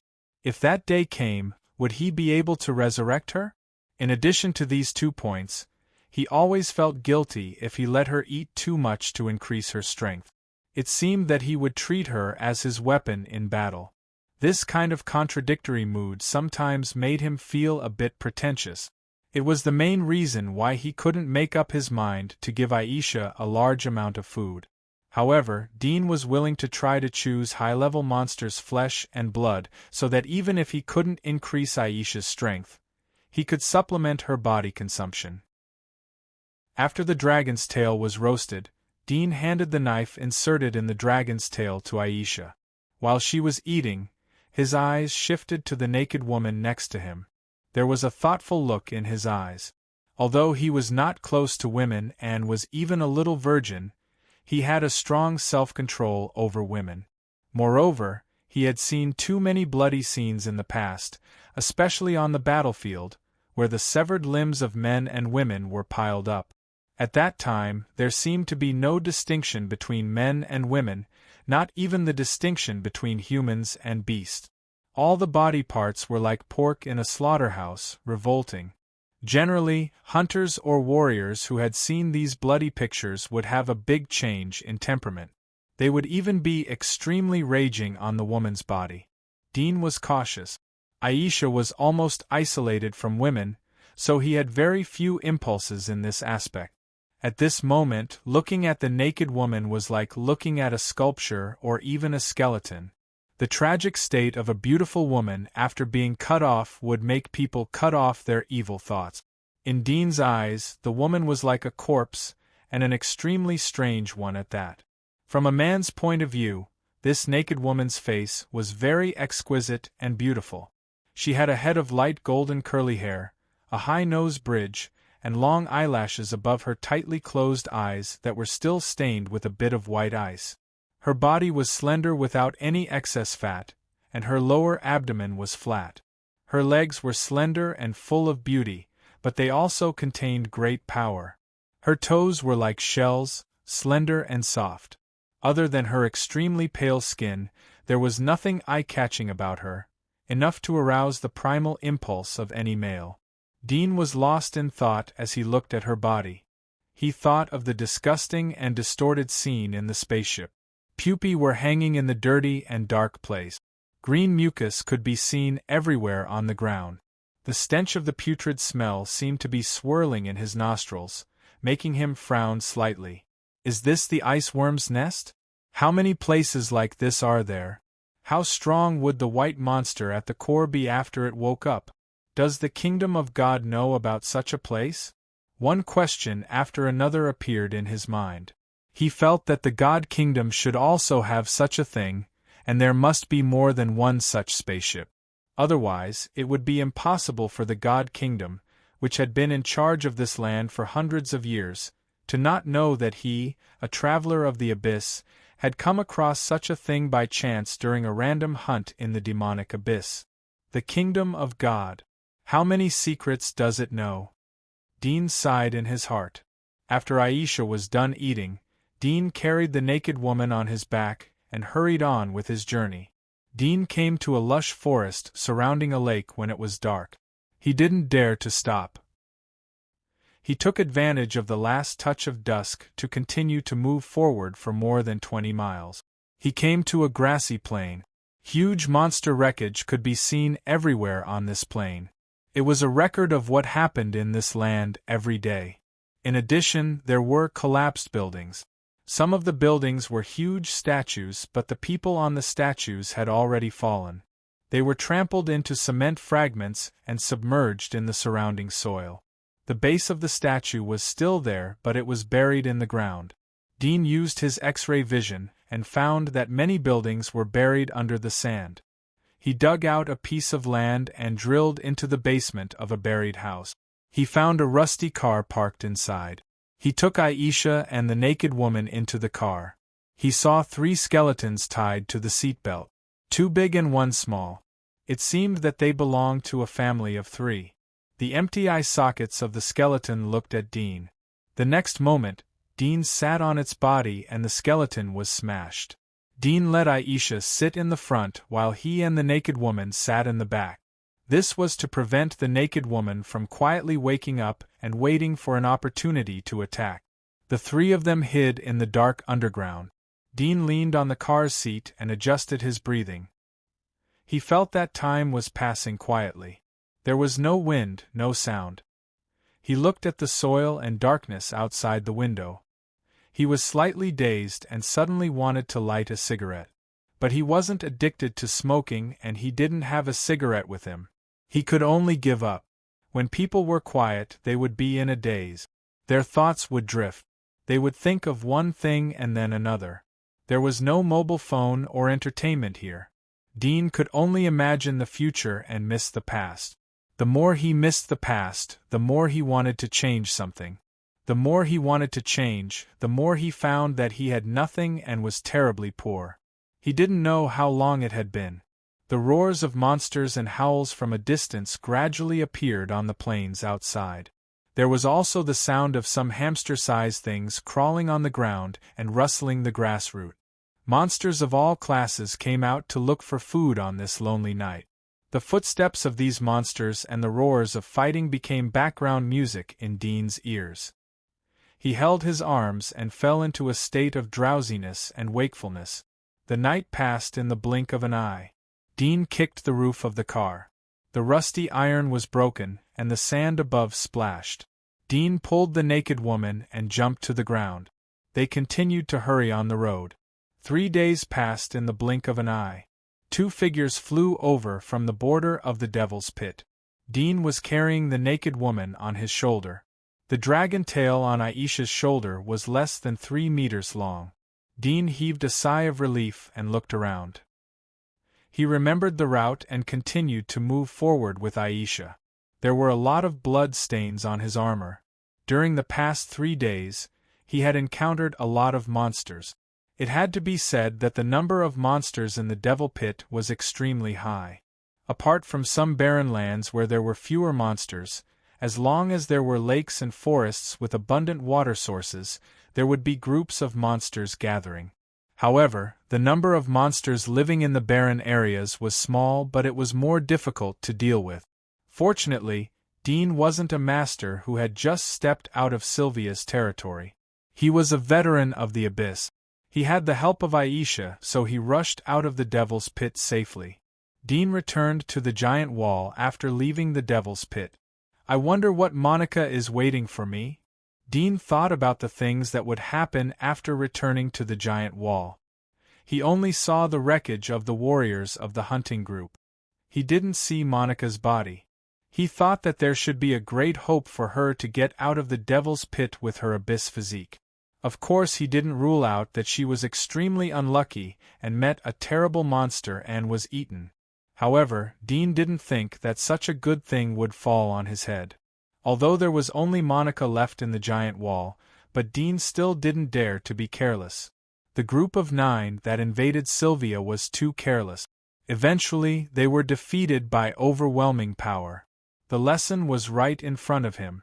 He wouldn't repeat the same mistake. The sun was shining. After flying for 40 or 50 miles, Dean landed on a hill surrounded by withered yellow weed. He glanced at the naked woman in his hand and threw her into the grass. How long do you want me to hold you?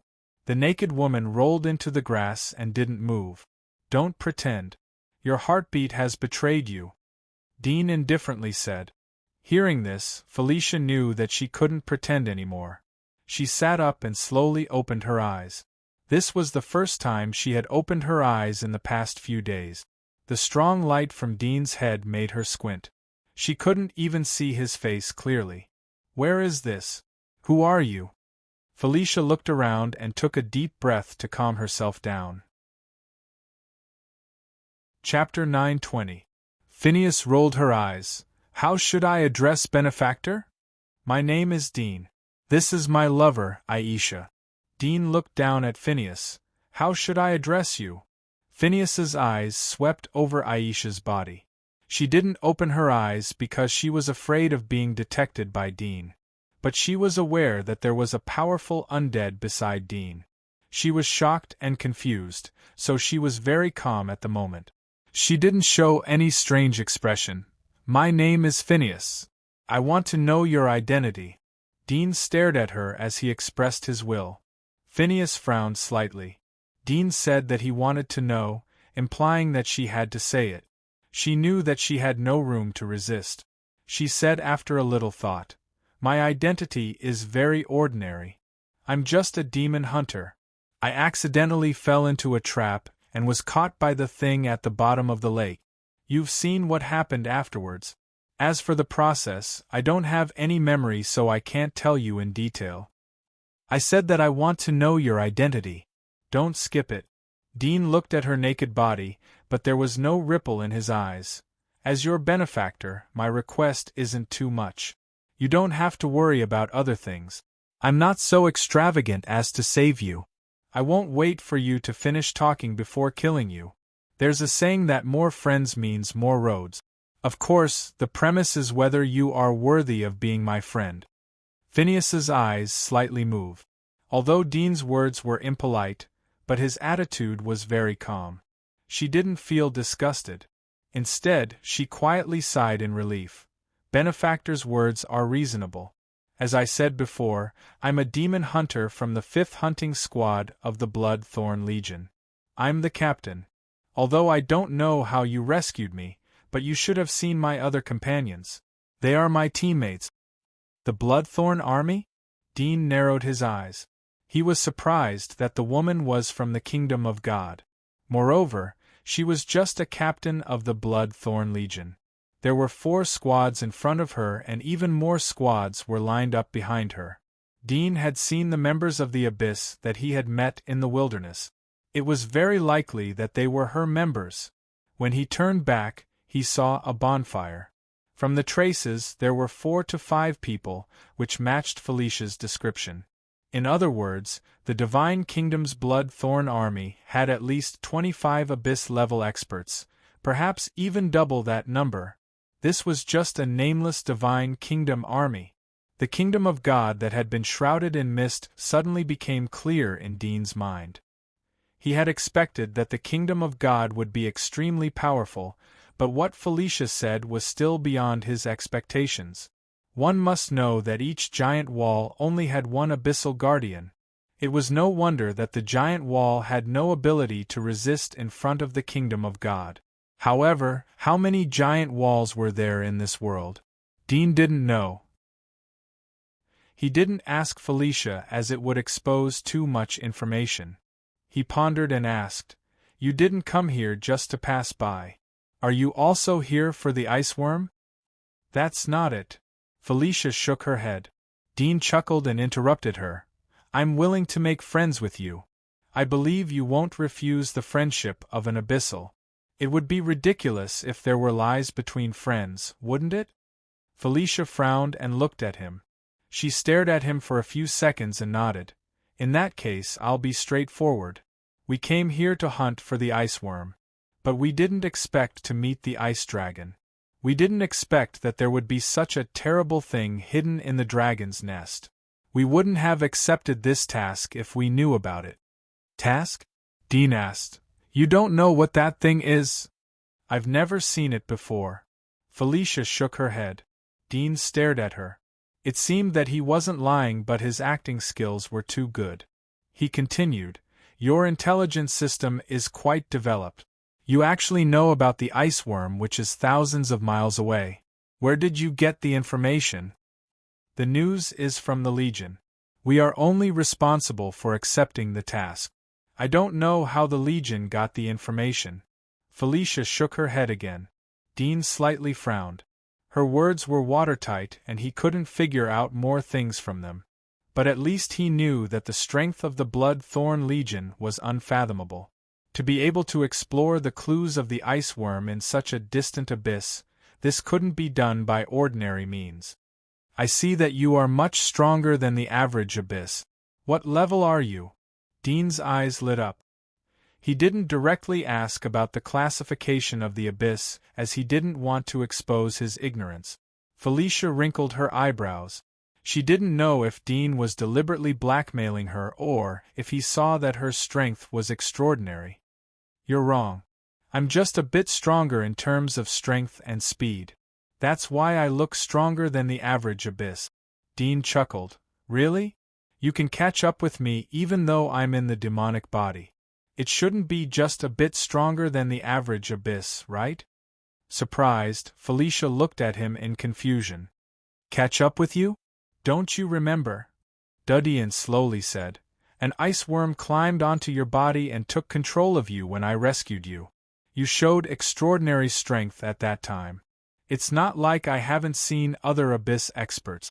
I've even fought against them several times, but they are far worse than you." "Ice worm controlled me?" Felicia was shocked. She woke up later, but she couldn't remember how she left the ice lake. She recalled the dark cage-like place where she was wrapped like a silkworm cocoon. Ice worms swarmed out and surrounded that horrible thing. She believed Dean's words a little bit. She suddenly felt something and wanted to raise her hand, but she held back. Dean saw the change in her eyes. He guessed that she wasn't acting but didn't remember that she was controlled by the ice worm. He said, "You can touch your left ear. The blood stains are still there. I don't know if your eardrum has healed or not." She was aware of the slight pain and discomfort in her left ear. She could no longer restrain herself after hearing Dean's words. She raised her hand and gently rubbed it. Soon, she saw the hardened blood on her hand. Her left ear was also a bit strange. There was a constant buzzing sound. At the same time, the warm breeze blew into her left ear. Now, combined with Dean's words and what she saw before she fainted, she immediately knew how Dean saved her. That? She opened her mouth to ask. Dean said, "The ice worm was cut down by me. It was an emergency, so I didn't have time to pick it up and bring it back. It belongs to you. You won't blame me for losing it, right?" Felicia reluctantly smiled. She felt that Dean's black humor was a bit cold. However, she shuddered when she thought of the scene where the ice worm drilled into her left ear. She felt horrified and disgusted. Even though she had been through hundreds of battles and had seen countless bloody scenes, broken limbs and organs, she felt 100 times stronger when it happened to her. It's always embarrassing when a lie is exposed. I'm sincerely trying to make a friend. I hope Miss Felicia can also open your heart. After all, if I wanted to hurt you, I could have killed you when you were in a coma. Even if you're awake now, you don't have a magic hunter and can't enter the demonic body. I think you're not my opponent. What do you think?" Dean's attitude was still very calm, but his words were cold. Felicia's face slightly changed. It wasn't that she didn't think of a sneak attack when she was awake. But when she was ready to attack, she realized that she was naked. It was a small matter that she had no clothes, but it was a big matter that she had no magic hunter.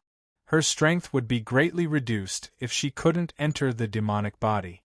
Moreover, there were 2 of them. She wasn't sure that she could kill Dean in one blow. That was why she endured. She understood Dean's warning. She knew that Dean didn't have the patience to listen to her lies. But confessing was something that only prisoners would do. Was she a prisoner? It seemed so. She had no strength and was at the mercy of others. She was a prisoner. After a long silence, she raised her head and said to Dean, "Benefactor is right. I was confused before. I am indeed slightly stronger than the average abyss. I should be a middle abyss." "Middle abyss?" Dean's eyebrows slightly raised. "So the captains of your Blood-Thorn Corps are middle abyss like you?" Felicia looked at Dean and smiled. "Mr. Dean, you shouldn't be living in the abyss of the kingdom of God, right?" Dean's eyes flashed. "Why do you think so?" "Your dressing, your accent." Felicia smiled. "To be honest, I really admire Mr. Dean. It is very difficult to evolve to the abyss realm in the Divine Wall. The resources in the Divine Wall are scarce, and the competition is fierce. Benefactor, your father should be a wall master or a big shot in the Divine Wall. Don't misunderstand me, I'm not trying to find out your identity. If Benefactor is sincere, I am also willing to be your friend. I don't think anyone would reject an Abyss Realm friend. If Benefactor is sincere, then I'm willing to be your friend. I don't think anyone would refuse an Abyss friend." Dean glanced at her. He didn't expect that his accent and dress would expose him. It seemed that she had long seen through his identity but pretended to be stupid. Almost. Dean didn't get angry. "Since you have figured it out, then let's talk about it as we walk. For now I think there shouldn't be any conflict of interest between us. As for the ice lake, there are some people who know about it, including an abyss." He didn't know if the incident at Ice Lake was a top secret to Felicia, so he purposely reminded her not to try to silence her. It wasn't because he was afraid but to tell her not to be stupid. Felicia knew what Dean meant, but she felt helpless in her heart. Dean was thinking too much. Although the secret at the bottom of the lake was strange, but it wasn't enough for her to kill him. She would go back to the God's kingdom and report to the army. Maybe she would get a reward for it. Standing up from the grass, Felicia was not shy or bashful. She raised her hand and grabbed some weeds from the side to protect the sensitive parts of her body. She was a bit angry when she thought that her body had been seen by Dean while she was in a coma. Although she had seen a lot of bloody battlefields, it did not mean that she was indifferent to the exposure of her body. She was also a woman, and a very beautiful woman, so she also had the self-esteem that a woman should have. Dean saw her embarrassment. He took out a piece of clothing from his backpack and threw it to her. "There is a wall not far from here. Let's wait until we get there and change into something better. Okay. Is there an upper level above the middle abyss? Dean asked as he walked. Now that he had seen through his identity, he didn't hide it anymore and asked thirstily. Felicia didn't hide the basic knowledge and explained it to Dean one by one. The abyss was divided into 3 levels: lower, middle, and upper. There was a level above the upper abyss called the Lord of the Abyss. As the name suggested, when one reached this level, he could basically be regarded as half the master of the abyss. Not to mention crossing the abyss, it wasn't difficult to flatten half of the abyss, but it would take a lot of energy and time. Dean was surprised, excited, and sighed as he heard Felicia's words. He was excited because he felt that when he evolved to the level of the Lord of the Abyss, he would have power comparable to nuclear weapons. Maybe he could get many mysterious abilities to bring Aisha back from the dead and restore her consciousness. He sighed because the process was too difficult. According to Felicia, the main thing to upgrade the abyss was the ice worms. To upgrade from the lower abyss to the middle abyss, he needed at least 2 ice worms. From the middle to the upper abyss, he needed 5 ice worms. Felicia didn't know what conditions were needed to reach the level of the Lord of the Abyss. The big shots above the Lord of the Abyss are the 7 kings. At this point, Felicia's beautiful face seemed to be glowing with longing and reverence. That's the peak of the entire Holy Kingdom, the strongest among all human beings, the limit of life, and the closest to the level of God. Chapter 9:21. Are the 7 kings more powerful than the kings? Dean couldn't help but ask. Phineas chuckled. There is no king in the kingdom of God. All domestic affairs are decided by the Parliament. The 7 kings are the 7 members of the Parliament. They make decisions by voting system. The 7 kings have their own legions. I belong to the Blood-Thorn Legion, which was founded by one of the 7 kings. There are countless masters in the legion. I'm just in the middle. Dean was surprised. He didn't expect that the kingdom of God wasn't a dictatorship. It seemed that the 7 kings were powerful figures.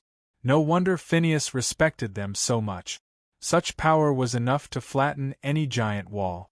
It wouldn't be difficult for them to sweep the abyss. Since the 7 kings are so strong, why don't they expel all the monsters in the abyss? Shouldn't they have the ability to do so? Dean didn't like the 7 kings. Although he didn't want to force the 7 kings, but from Phineas' description, the 7 kings were fully capable of purifying the abyss. Once the abyss was purified, there would be no need for the giant wall. Humans would gather together, and the speed of development would be hundreds of times faster than the current closed stage. Phineas wasn't surprised by Dean's question. Instead, she smiled. You don't know about this. The abyss we are in has been cleared by the 7 kings hundreds of years ago. Otherwise, do you think we can stop the invasion of the monsters by relying on such a strong wall? Some of the monsters are so powerful that you and I can't imagine them. But now, all the monsters that are beyond the defense of the wall have been eliminated by the 7 kings. Even if there are, they are dormant and don't dare to show themselves.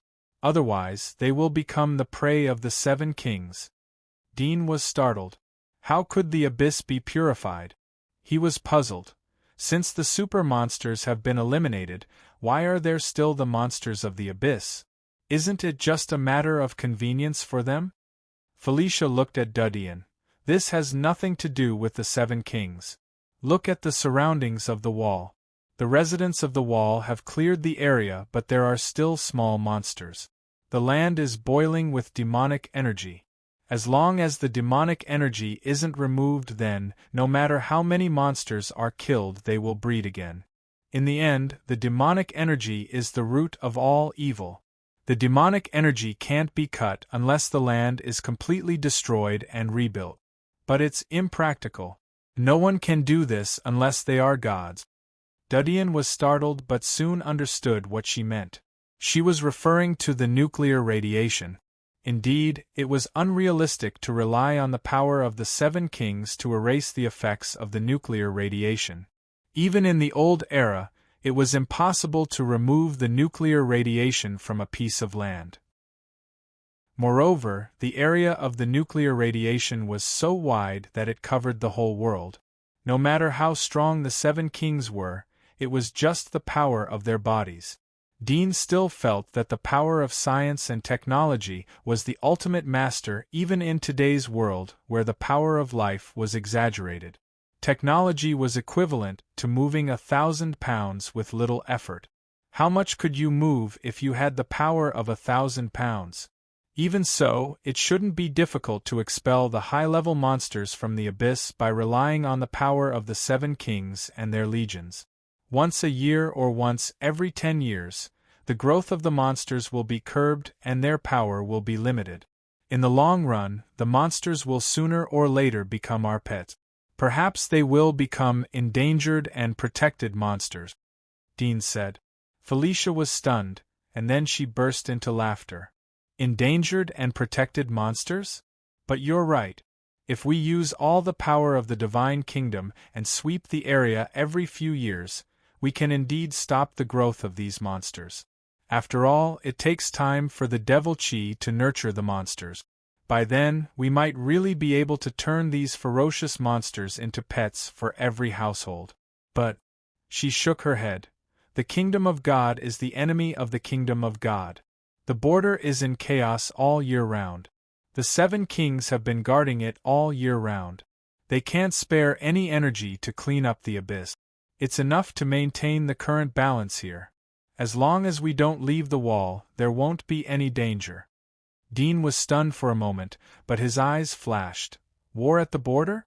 Could it be that there are stronger monsters in other areas? Not only monsters but also some foreign races. Although I haven't been to the battlefield outside the kingdom of God, I have heard some things from my companions.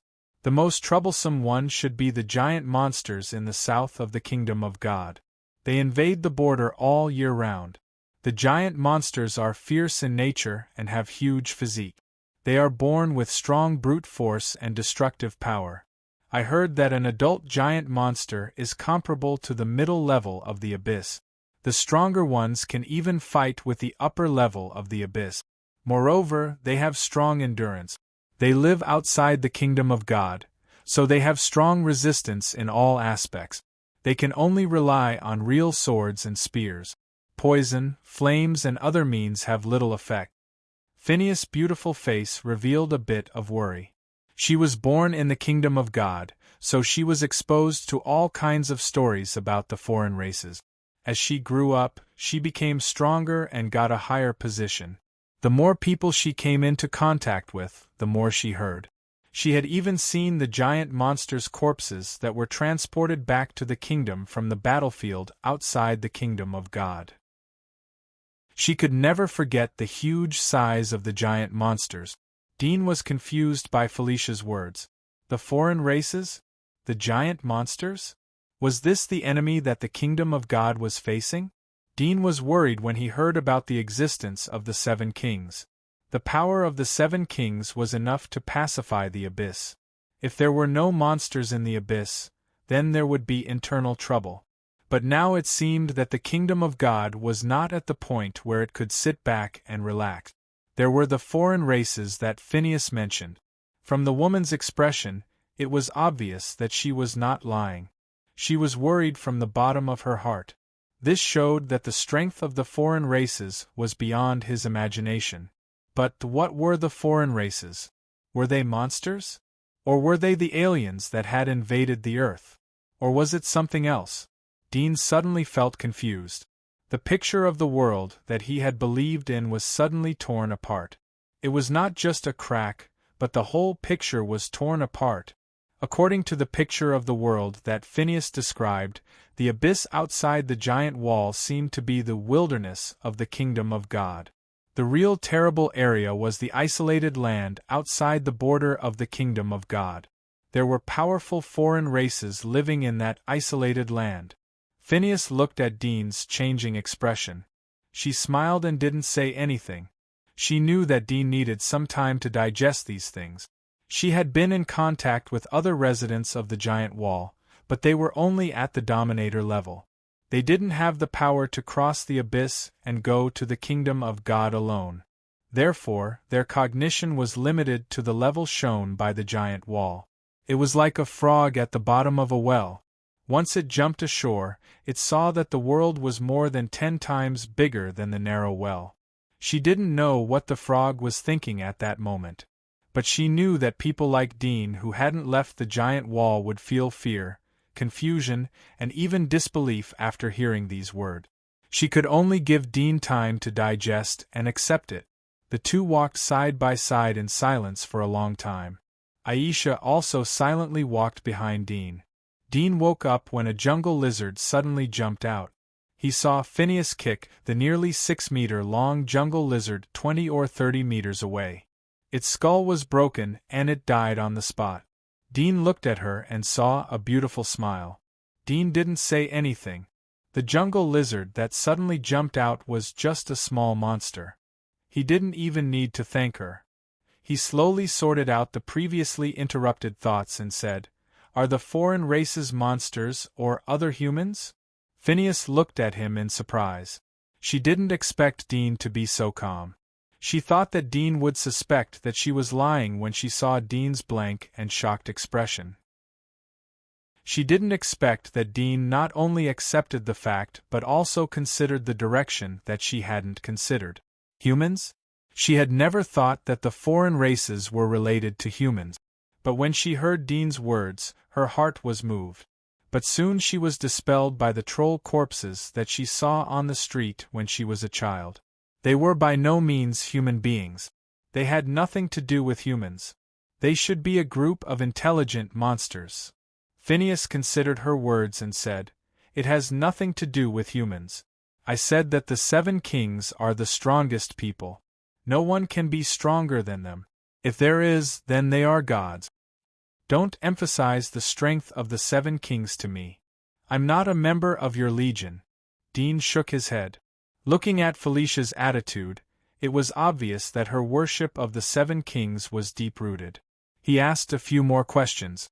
After Felicia described the shape of the troll clan, he also cut off the thought of human beings.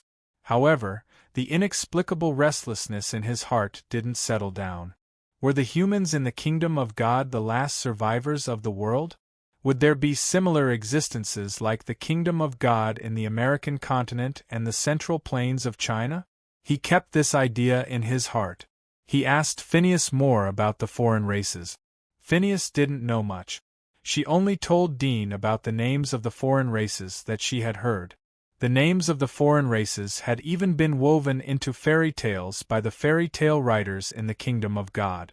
They had become demons that the warriors of justice had conquered and killed. After talking about the foreign races, Dean talked to Phineas about the kingdom of God. Phineas was very talkative. Soon she outlined the map of the kingdom of God in Dean's mind. Dean couldn't help but sigh. Sometimes things that he couldn't explore were like secrets and fascinating. But for people at that level, it was the most basic knowledge. It was like a street beggar who always fantasized about the sumptuous scene on the dining table of a noble family. But he didn't know that the attention of the nobles would never stay on the dining table. The Lord of the Wall has the title of Earl in the kingdom of God. Above the Earl is the Duke and the Grand Duke. The Grand Duke is either the Lord of the Abyss, the deputy commander of the Blood-Thorn Legion, or the rich people who have businesses all over the kingdom of God. These people are the ones who stayed from the ancient era. They keep the traditions of the ancient era. Phineas patiently explained to Dean. Dean listened very seriously. He slowly understood the status of the Wall Lords in the God's kingdom. Earl was regarded as a big figure, but the Wall Lords got the title of Earl. The so-called Earl was sent to manage the God's Wall. They didn't have any real power in the God's kingdom. The word Earl was a nickname used by the nobles in private. Their tone was usually a bit contemptuous. Everyone in the kingdom of God knew that the Lord of the Wall was sent to manage the wall. Although it seemed like the title of Earl, But what kind of place was the wall? Resources were scarce and the information was blocked. It was like the nursing home of the abyss. Both of them chatted as they slowly returned to the giant wall where Buck was. "This is the god wall you live in?" Felicia looked at the towering wall in front of her, and her eyes flashed as she said with a smile. Dean didn't deny nor agree. He naturally wouldn't expose the giant wall of Sylvia to Felicia. Although they had a good talk during this time, but it involved his own privacy.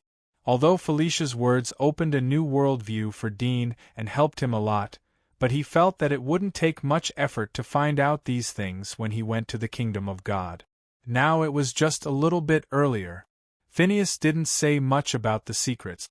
Some of them were things that she didn't know and some were things that she pretended not to know. "I have something to deal with. Do you want to stay or?" Dean looked at Felicia. At this point, he didn't need Felicia to answer his questions. He knew what he wanted to know. Felicia didn't give him an answer if he didn't know the answer. "Didn't you say that you also want to go to the kingdom of God? I'll wait for you." Phineas chuckled. Dean nodded. He wasn't worried that Phineas would attack him after going to the kingdom of God. First of all, it wasn't necessary. Secondly, Dean felt that he had great value in the kingdom of God. At least with his conditions, he could join any legion under the command of the king. If his performance was outstanding, he could quickly become a captain. Phineas had invited him to join the Blood-Thorn Legion, but he didn't give an immediate answer. Dean climbed over the wall with Aisha. Phineas used both hands and feet to quickly climb the wall. It was more like running. The steep and smooth giant wall was like flat ground under her feet. Chapter 9:22. I still have something to do. Let's meet here 3 days later. What do you think? Dean didn't plan to bring Felicia into the city. He wanted to sneak into the city, and she would inevitably see something. He felt that he should be able to find out what he wanted in 3 days. After all, Monica was the only abyss in the God's Wall. Felicia was surprised as she didn't expect that Dean would part ways with her so soon. It seemed that Dean didn't want her to know what he was going to do. She was smart and didn't show any curiosity. She naturally replied, "No problem. I'll wait for you here." "All right." Dean turned around and left with Lisa. Felicia's eyes lit up as she looked at Dean's back. He didn't even express his hospitality as a host. It seemed to be a bit rude. Was there something else? Dean walked around the moat after saying goodbye to Felicia. It didn't take long for him to reach the gate of the king's city. There were a lot of people here. From time to time, he could see a large number of refugees. Some of them were ragged. They seemed to have migrated from places that had suffered from war and famine. Some were carriages of nobles and lords. There were also knights who used huge carriages to transport the carcasses of beasts. Dean disguised himself a little and mixed in with the refugees to enter the city. "Get out! Get out! The entrance fee is 10 copper coins. What? No money? Get out! Get out of here! It stinks! Don't dirty the ground!" Some refugees who didn't have money were stopped by the guards. Some desperate people tried to force their way in but were kicked away by the guards. They fell to the ground and couldn't get up for a long time. There were also some women who were holding children of 4 or 5 years old. They were crying and begging for mercy. However, the guards didn't sympathize with them. Instead, they looked at them with more disgust and cursed them. Some refugees who had extra money paid the entrance fee to enter the city. They didn't dare to provoke trouble. Dean looked at the refugees who were stopped by the guards. He didn't say anything. He paid the entrance fee for himself and Aisha and went in with the other refugees. "We will starve to death if you don't let us into the city. I beg you, if I let you enter the city, you'll steal everywhere. Sooner or later, you'll be beaten to death. You're going to die sooner or later anyway. Go away now." The sounds of begging and scolding were getting further and further away.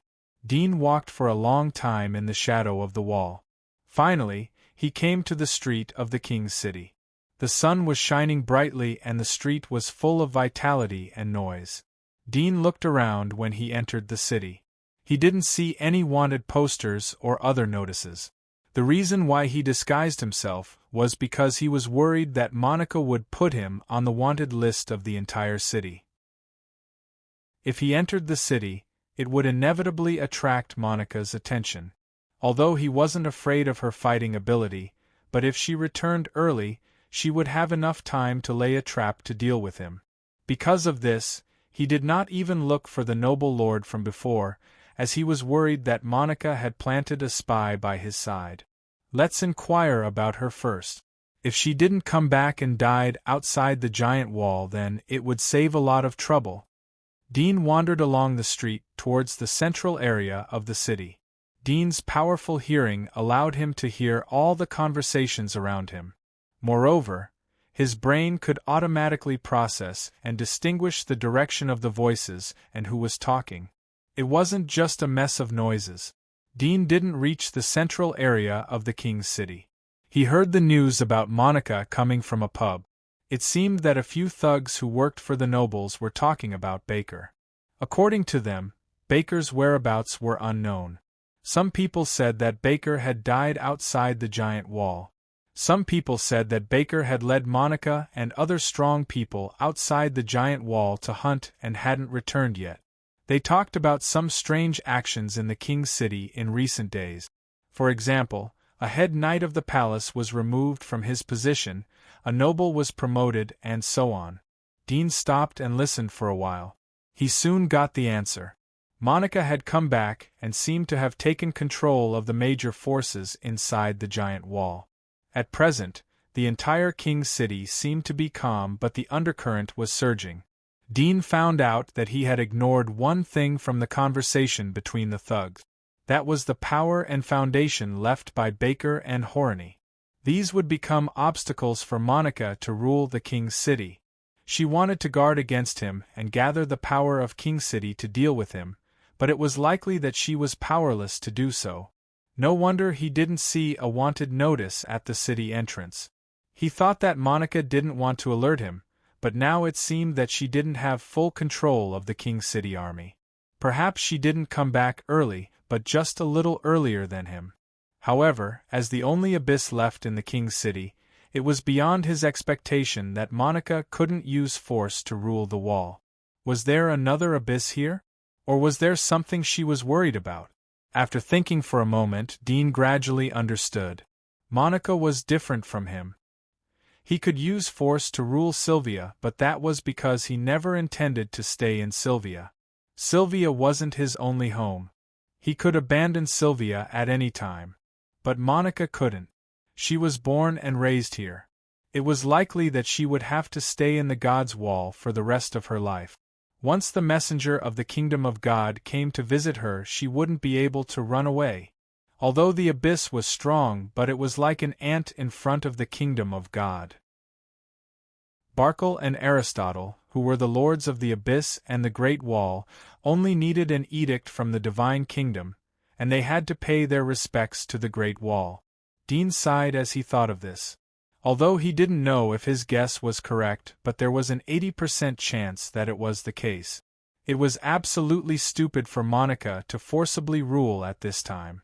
Once the kingdom of God was aware of it, they would think that she had murdered Barker and usurped the position of Wall Lord.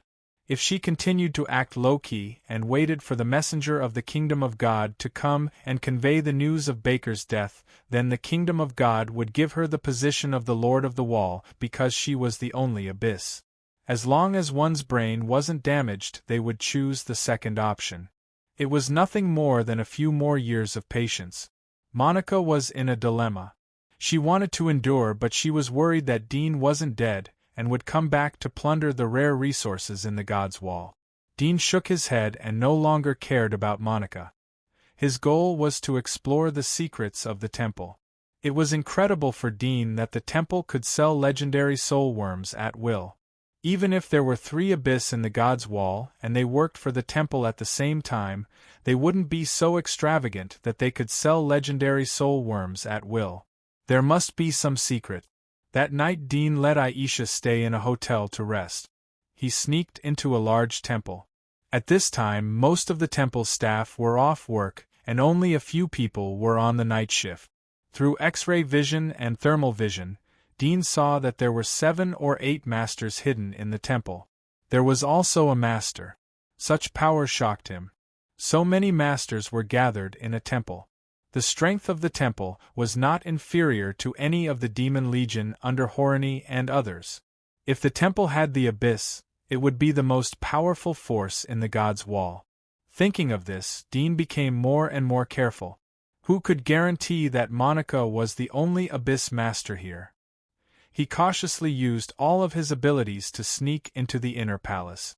However, as soon as he stepped into a corridor, the 8 inner desolate experts and the ruler, who were hiding in the dark, suddenly changed their positions and rushed towards him. Exposed. Dean blinked slightly, but sighed in his heart. Chapter 9:23. Whoosh! A sharp arrow suddenly shot out from the darkness behind him, as fast as lightning. The arrow arrived, and the sound was just heard. No scolding, no greeting, the first shot was a fatal attack, and it was in the most difficult position, the most tricky angle. Dean sighed again, and then suddenly turned his body. The arrow that was shot at his back suddenly appeared in his hand. He threw it in the opposite direction, and the arrow shot into the darkness at a faster speed. Clang! With a block sound, 4 shadows fell from the corner, surrounding Dean, while the other 4 people were still hiding in the dark, including the ruler, who also stayed in the dark to observe, and did not directly show up. "Come out, it's a bit despicable to stab me in the back," Dean said. The few people hiding in the dark slightly frowned, but there were some doubts in their hearts. Dean could detect them, which meant that his perception was not weak. Since he sensed them in advance, why did he still lurk in so recklessly? A few shadows swayed, and 2 people hiding in the dark stepped out, while the other 3 were still watching. They were more confident in their ability to lurk. "Who are you? This is the temple. What do you want to do by breaking in at night?" A tall and handsome young man said. His tone was as cold as his face, and there was a hint of arrogance in his tone. "I have a little confusion, and I want to find someone to answer it. If you know, it will save me a lot of trouble." Dean said slowly, "There are so many legendary soul worms in your temple, where do they come from?"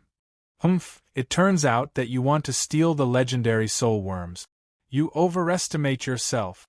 The cold young man showed disdain in his eyes and said, "If you really want to know, there's no harm in telling you. Listen carefully, these legendary soul worms are whoosh."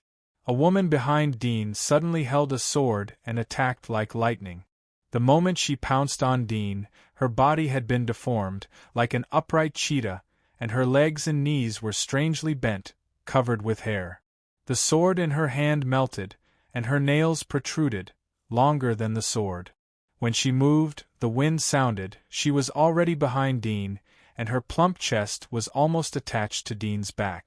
Similarly, her sharp claws were about to touch the back of Dean's neck. But in the next moment, her body suddenly stopped.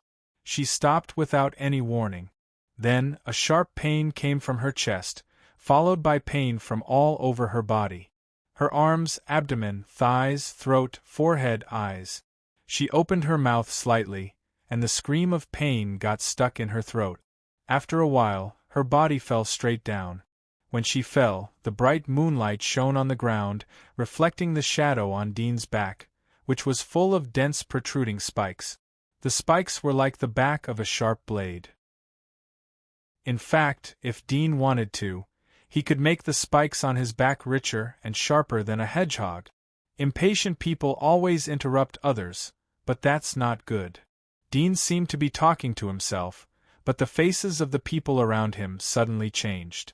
The person who fell was one of the fastest among them. When the youth distracted Dean's attention with words, he used the fastest speed to sneak attack. Not only did he fail, but he was killed by Dean. This was unbelievable to them. However, the people present were all decisive people, so they quickly reacted and instantly rushed over from 4 directions at the same time. The moment they approached, blood sputtered out. In the shadow of the moonlight, a ferocious and dense black object rushed out of Dean's body in an instant and shrank back in an instant. It was so fast that it seemed like an illusion. However, the people who rushed towards Dean stopped, and their bodies broke piece by piece and fell to the ground. Blood filled the air. Dean looked up at the 3 people hiding in the dark. "It's your turn. Come out and answer my questions. Maybe you can live." The faces of the 3 people in the shadows were deathly pale, including the ruler. They all stood rooted to the ground, feeling their legs go limp and their hearts race. They gritted their teeth and held their breath.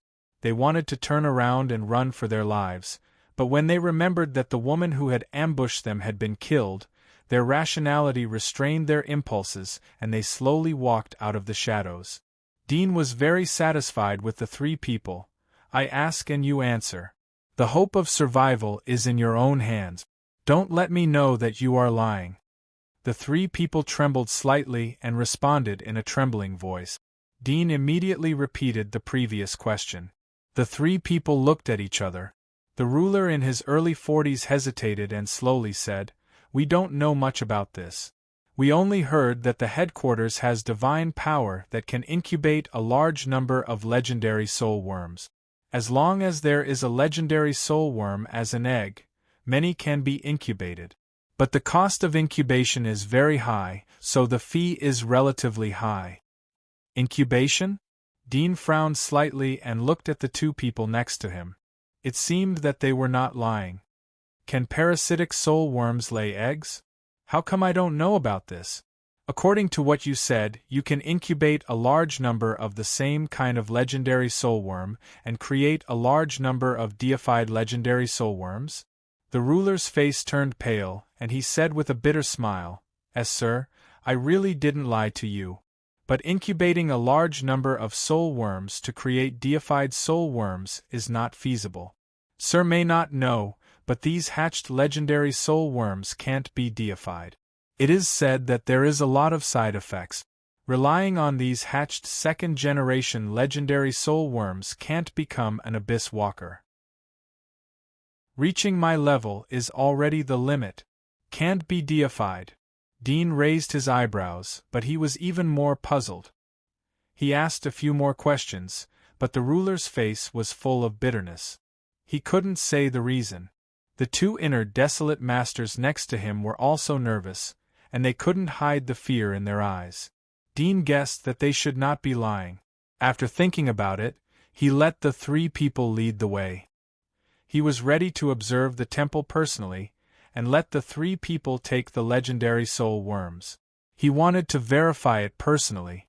The 3 people did not dare to refuse. According to Dean's instructions, they hurriedly disposed of the bodies on the ground and led the way for Dean. Along the way, they met some patrolling guards, and they took the initiative to ask them to retreat. Under the guidance of the 3 people, Dean smoothly came to the various research rooms, libraries, and other important places in the temple, as well as the storage of the parasitic soul worms. "Sir, what kind of soul worm do you want?" the ruler carefully asked. "For the time being, I'm not in a hurry. I'll take a look first." Dean was not in a hurry to see the soul worms. First, he rummaged through the research rooms. Some of the top-secret documents locked in a special box were also violently broken by him, and he took them out to read. Chapter 924. As the night deepened, the bright moon was covered by the dark clouds. After the 9 o'clock curfew, the flow of people on the streets of King's City suddenly decreased. Some of the prosperous pubs and small shops also closed their doors, drawing the curtains and closing the doors. The earth was shrouded in shadows. In the research room behind the temple, a faint light from an oil lamp shone on the side of Dean's face, making his expression flicker. The 3 of them stood next to him carefully. Their faces were full of nervousness. They did not even dare to look around, let alone make the slightest sound. The sound of pages turning came from Dean's fingertip. Under Dean's feet there were scattered books, all of which were top-secret information that he had already read. Some of the sketches on the information were shocking. Splitting, hatching, origami research. Dean's eyes were full of shock. He wanted to explore the secret of the legendary soulworm, but he did not expect that this thing was related to the origami. He did not expect that there was such a sensational experiment going on inside the giant wall. These experimental information had confirmed his guess. The so-called temple was the Monster Research Institute in Sylvia. It was just that it was wrapped with a layer of mysterious God, but the essence was unchanged. However, the experiment carried out by the Monster Research Institute here was far more terrible than the experiment carried out by the Monster Research Institute in Sylvia. They actually used the origami who guarded the giant wall as experimental materials. Although Dean had never been to the kingdom of God, but through the comparison of Sylvia, he knew that the origami was inviolable. The Monster Research Institute here was obviously against the rules. It was estimated that these experiments were not even known by the kingdom of God, or even prohibited by the kingdom of God. Otherwise, there was no reason for the Monster Research Institute in Sylvia not to study the mysterious origami. They were precious experimental materials that contained infinite secrets. The breeze pushed the dark clouds, and the bright moonlight once again shone on the silent sky of King City. The pages turned from Dean's fingertips to a new chapter. His eyes slightly shook. Many speculations in his mind slowly connected into a line and became clear. Violating the rules of the origami research, creating a large number of pioneers and even dominators, using the temple to establish faith, using the power of the nobles within the giant wall to control the nobles, the manager of the Monster Research Institute here wants to leave the kingdom of God. Betrayal, secretly cultivating the strong, vainly trying to master the power of God. Just from the divine power mentioned repeatedly in the top-secret files, he could feel the surging ambition and desire behind it. Felicia's words were still echoing in his ears. The 7 great kings were the strongest human beings and were the closest to becoming God. However, even the 7 great kings could not compare to the omnipotent and omniscient God. But once he grasped divine power, he would ascend to the heavens in a single step, surpassing the abyss, king, and directly becoming a god. Is there really a god in this world? There was no doubt that there was no such thing in Dean's knowledge. Therefore, in his eyes, the person at the helm of the temple was a complete lunatic. This divine wall, which he had yet to see a complete map of, appeared clearly in front of him on this night. All the veins and veins, including the blood hidden in the darkness. If God's wall was a beautiful woman, then Dean wouldn't be able to peep into her clothes. But at this moment he was able to see the bones, blood vessels and organs under the skin of the beautiful woman. The legendary parasitic soul worm splits and uses the flesh and blood of the origami to form a new independent parasitic soul worm. It inherits the previous ability, but does not need to devour other soul worms of the same kind to help one reach the Dominator realm. All the doubts in Dean's heart were solved. At the same time, he corrected the cognitive error that he had established from Sylvia. According to the top-secret files, the deification, in his understanding, was not really deification but assimilation. After devouring a certain number of soul worms of the same kind, the assimilation could be completed. The assimilated soul worm would be strengthened in all aspects, and at the same time, it would stimulate the hidden power in the genes and obtain new abilities. Completing the assimilation of the magic mark was the first step to becoming a dominator. Sylvia's dragon mother, Wing King and the others were all stuck at this step. However, the deification, defined in the top-secret files, was the soul worms that they sold. These soul worms were a part of the split from the original body. After being mixed with the origami factor extracted from the flesh and blood of the origami, they obtained a stronger capacity and potential. This also allowed those who bought these soul worms to directly break through to the Dominator realm without buying the same kind of soul worm to devour. However, this was not decided. According to the top secret files, the experiment of deified soul worms was not mature yet. Some of the soul worms were only half deified. They still needed to devour the same kind of soul worms to strengthen themselves and break through the bottleneck of the Dominator realm. According to the experimental records of the top secret files, the experiment of splitting soul worms was extremely complicated and had a high failure rate. However, even so, a parasitic soul worm could still split into hundreds of soul worms. These split soul worms originally did not have the ability to become magic marks. They were like puppets or even a lump of mindless meat. However, after being mixed with the origami factor, these split parts were alive. However, although these alive soul worms had the same appearance and ability as the original soul worms when they were implanted into the magic marks, and they could directly help one become a dominator with sufficient resources, they could not fuse with the polar ice worm. In other words, these deified soul worms could at most reach the level of the dominator realm. They could not step into the ranks of the abyss walker. According to the experiment, the origami factor and the polar ice worm repelled each other and were difficult to fuse. This caused the experiment to fall into a bottleneck. However, according to Dean's recent experiments, the temple seemed to be trying to break this bottleneck. They wanted to find a way to balance the origami factor and the polar ice worm. However, there seemed to be no good direction for now. Dean knew what it meant once the method was found. It meant that the temple would be able to mass-produce the abyss. If there were enough abyss, even if the probability was 1 in 10,000, it could give birth to a king or even a god.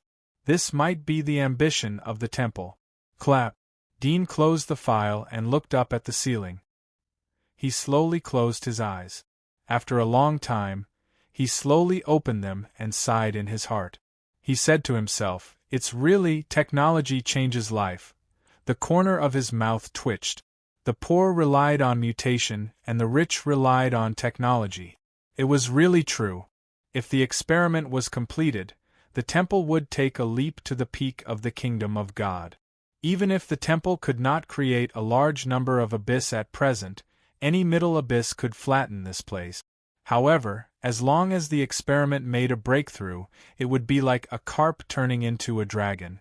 Even the Lord of the Abyss would have to bow down to it. The three of them heard Dean's words and looked at each other blankly. The Dominator whispered, "Sir, do you have any other orders?"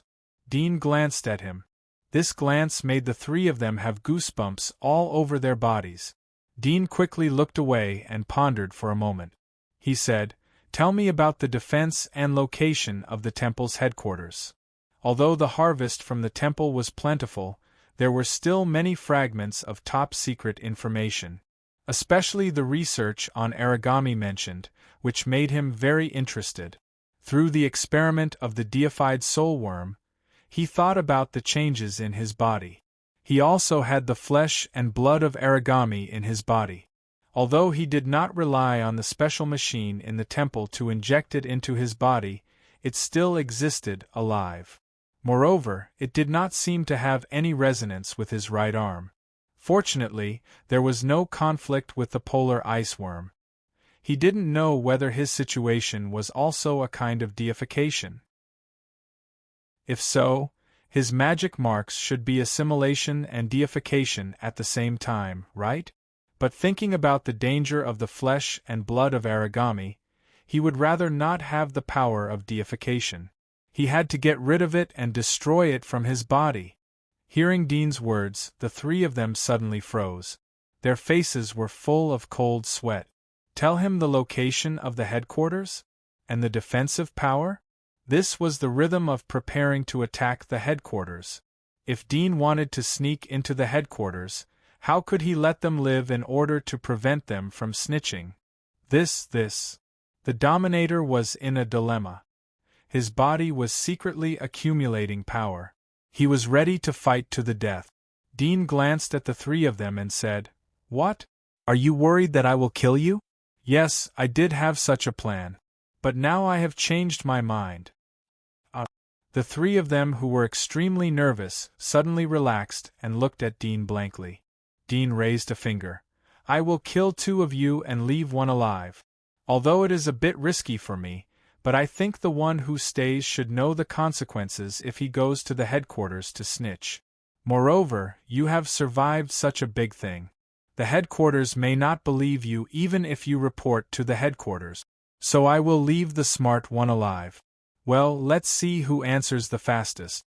The 3 of them were startled as they heard Dean's words. The only woman, who was in her early 30s, was the fastest to respond. I know, the headquarters is located in the western suburbs of the King, in the Hagrid district. The other 2 responded in a hurry. I know.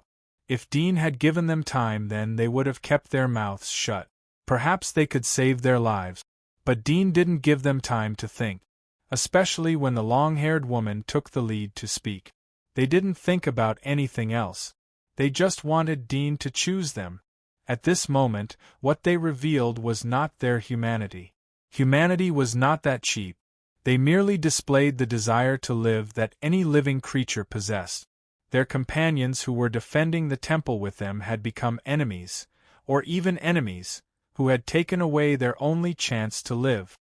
Elder, choose me. I am stronger than them, and I know more than them. I have been to the headquarters several times. They have only been there 2 or 3 times. They can't compare with me. The middle-aged man in his early 40s said in a hurry. Their eyes flashed with strong unwillingness and resentment. The long-haired woman gritted her teeth. Elder, I spoke first. I spoke first. Although we haven't been to the headquarters, but we have been to more places than him. Moreover, the headquarters doesn't allow us to move freely. He may not know more than us. I know a minister in the headquarters. I also know several ministers. I know more than them. I also know the underground composition of the headquarters. The middle-aged man was angry as he heard their words. He wanted to continue to talk with Dean. Dean raised his hand and interrupted him. He pointed to the long-haired woman. You speak first. Let's see who has the most comprehensive information.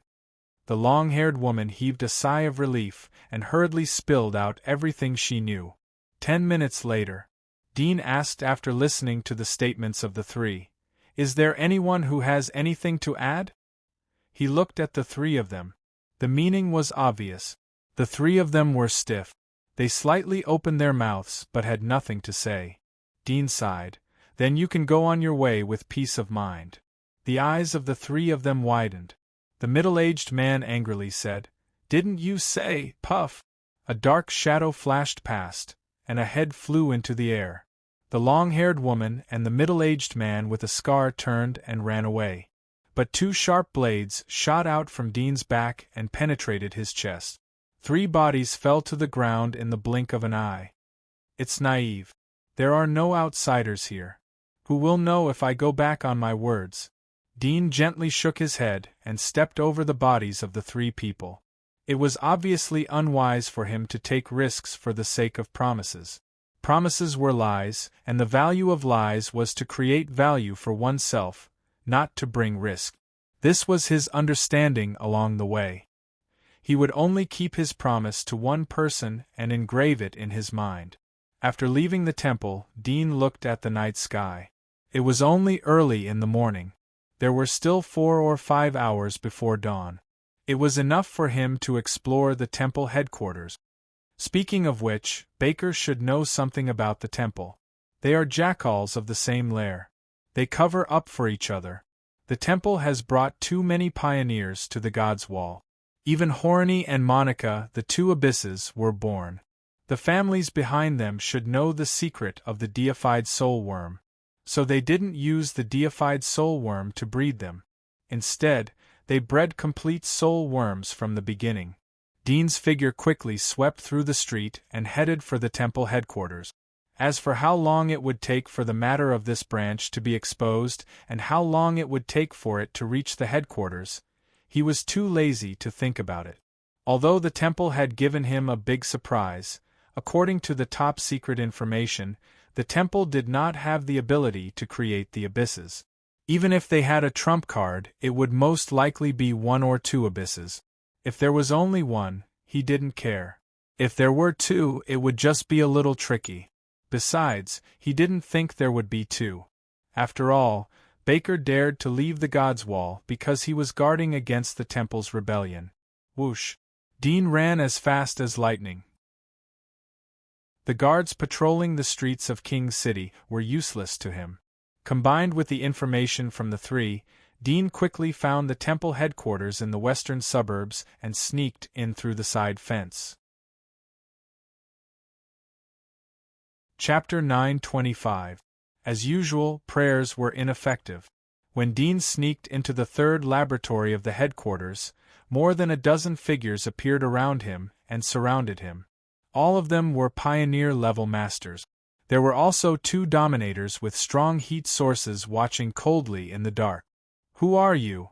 one of them shouted coldly. Dean sighed in his heart and looked up. "Fuck you." In the center of the royal city, next to the palace where Barker lived, there was a Grand Duke's mansion. Monica was leaning on her 3.6-meter-wide pink bed. Her slender body looked very petite and lovely. She was wearing orange pajamas, and she was flipping through a book of poems by the poet Wellan. This was her favorite poet. She loved romantic poems and elegant words, and she was infatuated with them. She would read a few of them every night before going to bed. There were a lot of troubles in the past few days. At 3 o'clock in the morning, she was still not sleepy. She flipped through the poems, and her restless heart gradually returned to peace. Soon, she put aside all distractions and wholeheartedly enjoyed the romantic and true love story in the poems. However, she had only read half of the poem when she heard the sound of hurried footsteps coming up the stairs. Although there was no knock on the door, it had already pulled her back to reality from that beautiful tranquility. She sighed and frowned. She put the poem book on the bedside table and quietly waited for the door to open. Knock. "Come in." The door opened, and a white-haired butler in a tuxedo, who looked to be in his 70s, lowered his head and slowly stepped into the room. He bowed in the direction of the bed and said, "Miss, I have something urgent to report to you." "Uncle Lon, please go ahead," Monica said softly. She knew that if it was not an emergency, the housekeeper, Uncle Lon, would already be asleep at this time and would not come to find her at all. "I just got a secret report. The headquarters of the temple has sent an emergency request. Someone is attacking. They hope that Miss can send reinforcements," the housekeeper whispered. Monica was slightly stunned. She thought it was something in the palace. She did not expect that it was something in the temple, which had always been low-key, and it was in the headquarters of the temple. Suddenly, a shadow flashed in her heart. Her eyelids twitched slightly. She said, "Someone is attacking the temple? Their military strength is not weak. The temple has accumulated a lot of death warriors over the years, and there are 10 or 20 dominators. Is it the abyss?" "It should be." The butler nodded as he looked at Monica. "Miss, is it the outsider you mentioned last time?" "It's possible." Monica's eyes flickered slightly. She pondered for a moment before saying, "Send someone to tell the temple that I will immediately bring reinforcements. Tell them to hold on. In addition, immediately activate the defense plan I told you about before. This person's strength is not to be underestimated. Even if Barkle and Horany are here, the three of us together may not be able to defeat him." Previously, she looked down on Dean. But after the ambush against the ice dragon, her original perception had been broken. Moreover, she knew that Dean wasn't alone. He also controlled an abyssal-level corpse king. When the butler heard Monica's words, he immediately understood what she meant. Sending someone to reply was equivalent to giving comfort to the temple. Monica had already abandoned the temple. "You're finally back. That old dragon didn't manage to kill you." Monica's gaze was deep as she clenched her fists. She felt a chill in the warm bed. The sky was bright. Aisha was sitting on the bed in a single room in a small hotel in King City. She was wearing a purple veil. Her posture hadn't changed. Dean took off his blood-stained coat and threw it to the corner of the room. At this time, the sound of the door was heard. He opened the door and saw a 14 or 15-year-old girl outside. She looked sleepy and yawned. She was holding a basin of hot water and said with some displeasure, "Guessed the hot water you wanted. Thank you." Dean threw 2 silver coins into her hand. While the girl was still in a daze, the door was closed. Dean came into the room with hot water. He rubbed his hands with soap and washed them carefully. Then he washed his face and hair. After washing, the water became turbid and dark red in color. If he reached out his hand, there were some minced meat pieces in the water. Aisha, who was sitting on the bed, looked at the basin that Dean used to wash his hand. "Hungry?" Dean saw her reaction and remembered that he hadn't taken her to eat anything since he came to the King's City. He felt ashamed. He went out again but saw the little girl was still waiting at the door. The girl was surprised as she saw Dean open the door. "What else do you want me to do, sir? How did you know that I was looking for you?" Dean was interested. The girl smiled and pointed to the gap in the door. "I saw that the light was on inside, so I thought that you would have something to do. So I waited here for a while." Her attitude was completely different from before. She casually tipped 2 silver coins to let her know that Dudian was a rich man. If she could do something for Dudian, maybe she would reward him again. Dean sighed with emotion. Who said that the people at the bottom were stupid? They weren't necessarily stupid but just people. "Prepare 20 steaks for me.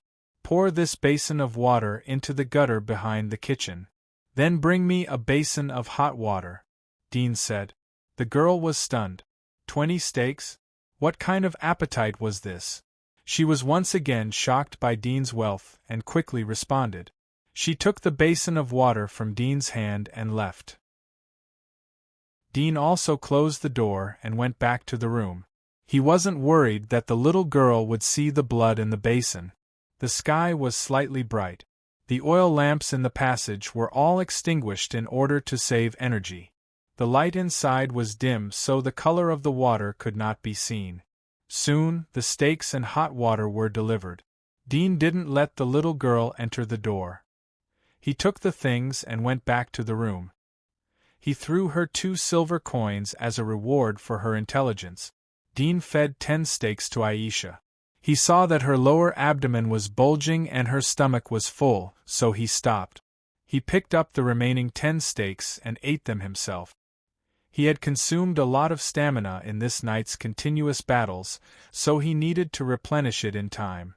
I didn't expect that the research on the origami had been carried out to such a depth. They had even obtained advanced experimental equipment such as microscopes from the ruins of the old era. No wonder the owner of the temple was so ambitious. The more he saw, the more difficult it was to satisfy his heart. Dean muttered to himself. He couldn't help but think of himself. The person who was the most difficult to satisfy was himself. After all, he had seen the prosperity of the old era and even the bright starry sky. But now he was living on the giant wall. It was unbearable. But he knew that if he wasn't imprisoned, perhaps he would slowly get used to it like a frog being boiled in warm water. Life would always inadvertently turn into an unexpected fork, but it was difficult to go back to the right path. Dean sighed. He used the basin of hot water to wash his body again. When his fingers rubbed his skin, his mind involuntarily emerged the picture of the temple's headquarters. The end was doomed when his stealth was exposed. The harvest of the temple's headquarters was greater than he had imagined. He was excited when he saw the advanced experimental equipment from the old era. With these experimental equipment, he could study the cell structure of Aisha. This was the first step to truly understand her. But after reading some of the top-secret information of the temple's headquarters, he was disappointed. He even hated the master of the temple. He was too ambitious. The master not only studied origami but also undead. The master of the temple had used the experimental equipment to study the undead's virus and the structure of the undead. The experiments were extremely detailed. Presumably, the remains of origami were precious experimental materials. Even the king of corpses could be easily cultivated by the temple. But there was no way to control it. Whether it was gender difference, age difference, body integrity difference, and so on, many types of undeads and king of corpses had become the object of the temple's research. But the final results disappointed Dean. He knew that even if he did it himself, there was no way to do better. These experimental equipment could only deeply analyze the structure of the undeads and the virus. The results of the analysis had been completed by the temple for Dean. According to the experimental records of the temple, the virus was a very aggressive germ. It had the infectivity of influenza, but it was not like any influenza germ. The target of its invasion was not only human beings. All life forms would basically surrender in front of the virus. This referred to all, including terrestrial animals, aquatic creatures, and even small parasites and so on. Through the research of the virus, the temple speculated that some of the monsters called the named monsters had parasitic soul worms in their bodies. It was likely to be caused by the virus, and these monsters with parasitic soul worms were caused by the virus. These monsters were equivalent to the undeads among the monsters. However, this conclusion was not completely tenable. There was one point that the temple could not explain. These named monsters were not irrational, fearless, and crazy like the undeads. On the contrary, the intelligence of many named monsters was much higher than that of ordinary monsters. They were extremely cunning. According to the experimental observation of the temple, once infected by the virus, the cells would rapidly mutate, expand, divide, strengthen. When involved in fresh genes, the cells would expand again and divide. This was why the undeads would go crazy when they saw blood and could continue to mutate and grow by eating meat. For them, as long as new cells entered the body, they could enhance their own strength by dividing and strengthening these cells. Some cells would even integrate into the body during the division process, which led to some undeads in the process of evolution and mutation. Some were sickle undeads, some were extremely huge undeads, and there were also undeads with hair like monkeys. The temple had no conclusion about the reason for this, but Dean had some speculations after seeing it. It was likely that the effect of the virus on the cells was not simple division and strengthening, but a deeper recombination of the genetic code. Even he did not know about the changes. These made the original genes of the cells coincide, so it could promote the mutation and change shape of the undead. At the same time, Dean thought of the experiment conducted by a crazy researcher in the history of a monster research institute in Sylvia. He used humans, monsters, and beasts as fodder to feed the undeads. He found that when the undeads swallowed humans, the form of the undeads changed the fastest, but the speed of strength enhancement was the fastest.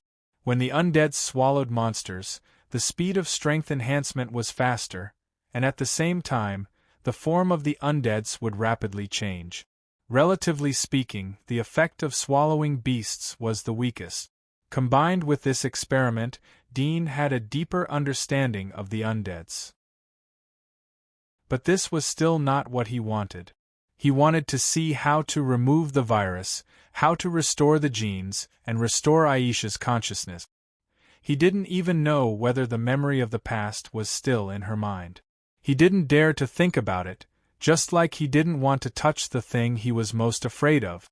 What made Dean feel a little better was that not all the advanced experimental equipment in the temple could be used. Many of them had long been damaged. He didn't know whether they were broken when they were unearthed or destroyed during the experiment. There were also some experimental equipment that was defined as damaged because of the lack of starting power. He could only repair them if he brought them back to Sylvia. After all, there was no electricity here. Moreover, he couldn't memorize the manufacturing of these experimental equipment in the superchip.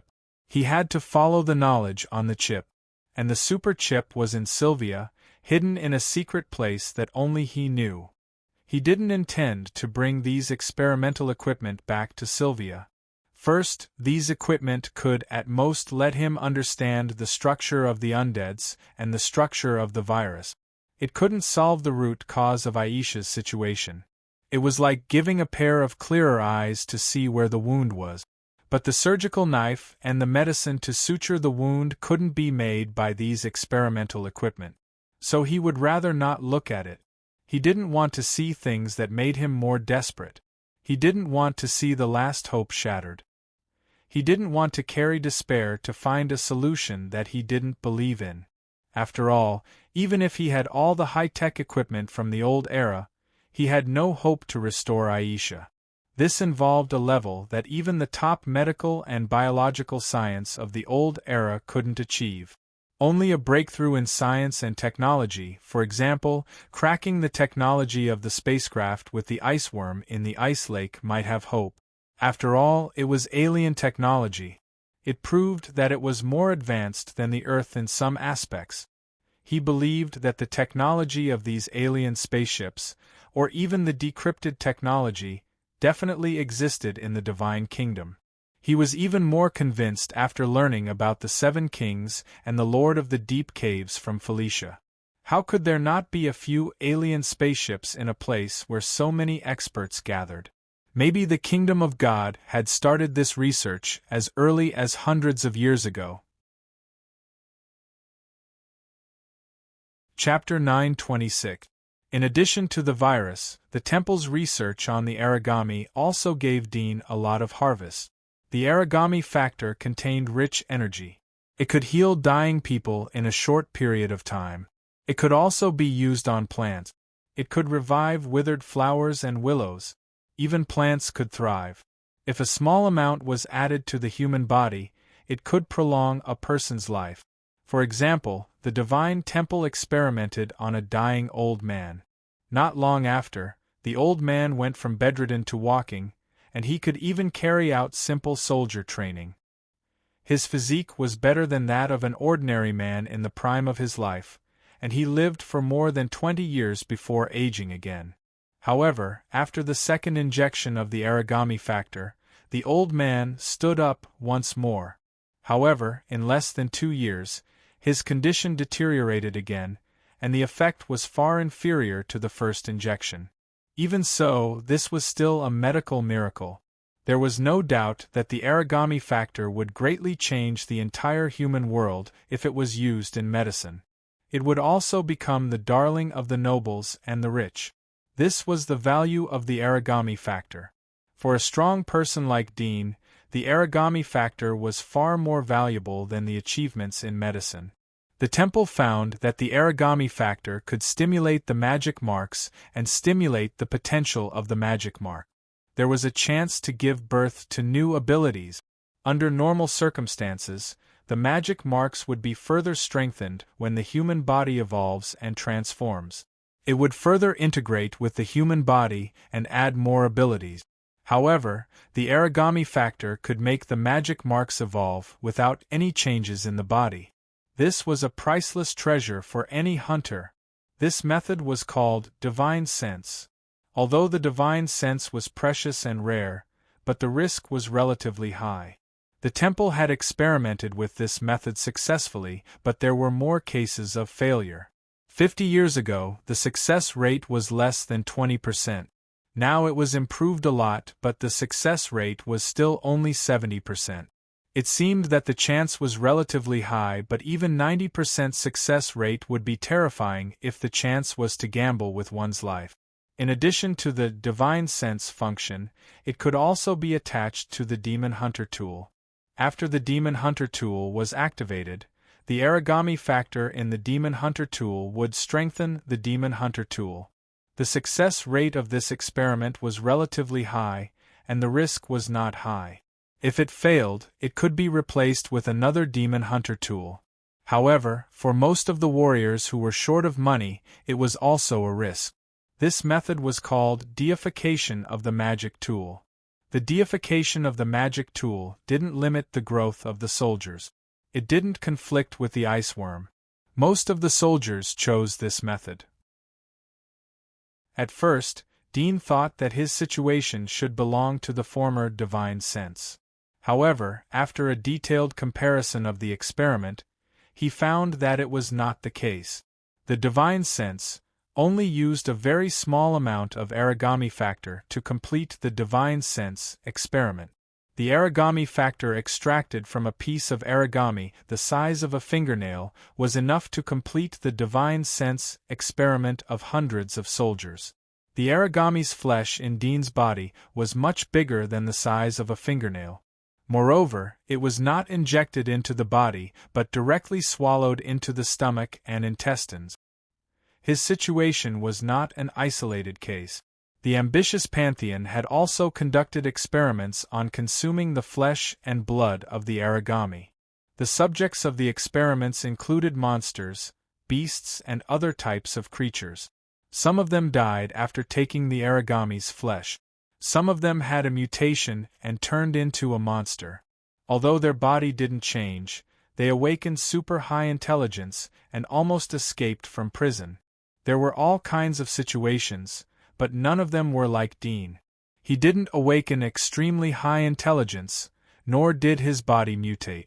He even wondered if he was the kind of person who had awakened extremely high intelligence, but because his intelligence was already very high, there was no effect.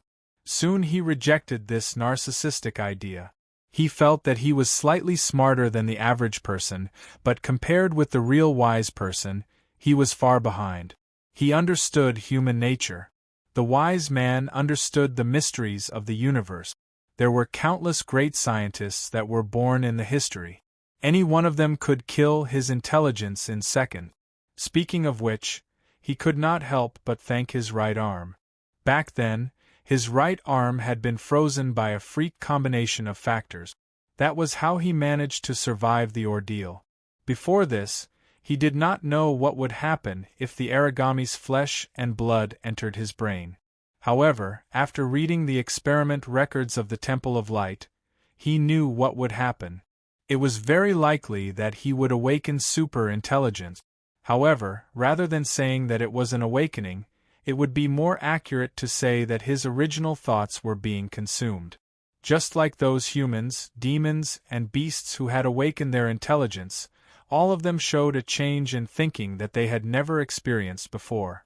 Using a phrase mentioned in the experiment records, it was as if they had completely changed their brains. Yes, perhaps they had changed their brains. This made Dean more vigilant about the origami's flesh and blood.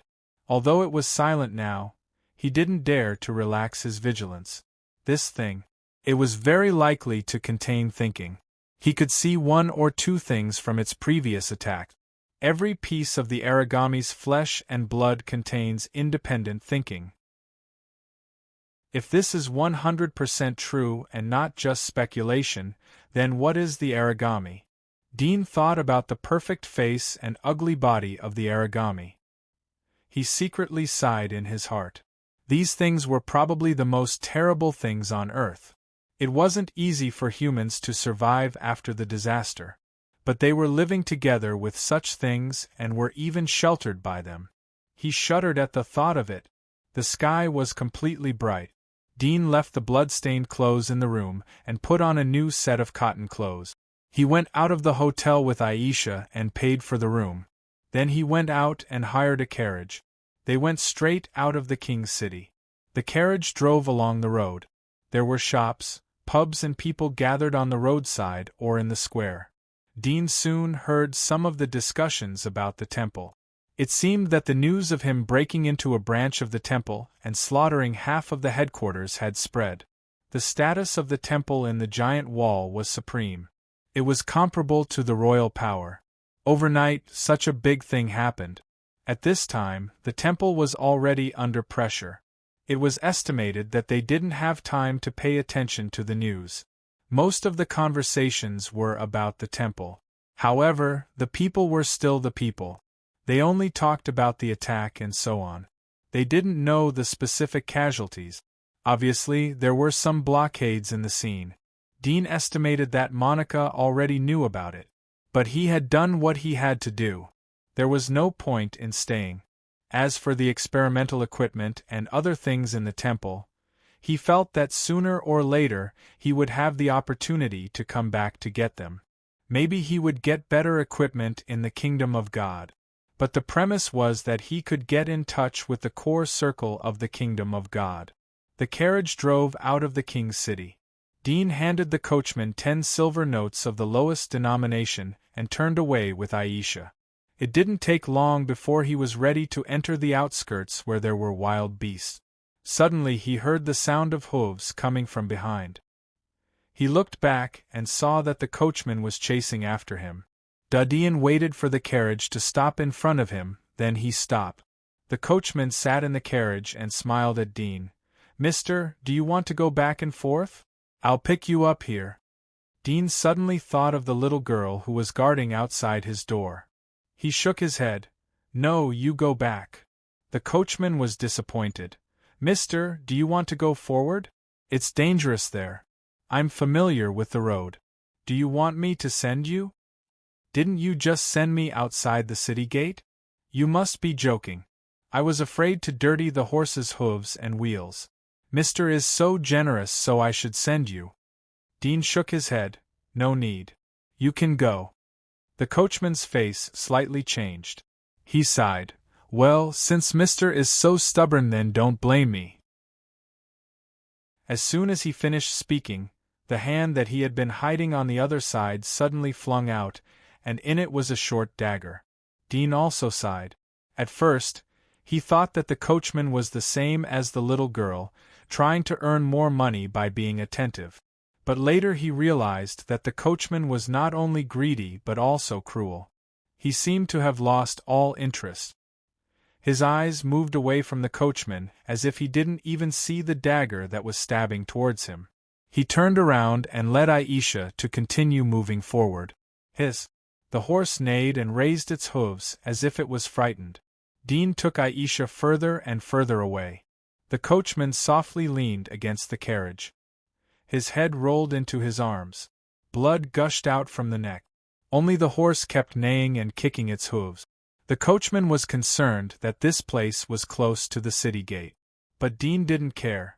Dean and Aisha quickly moved forward after arriving in the wilderness. It didn't take long for them to reach a forest in a remote area.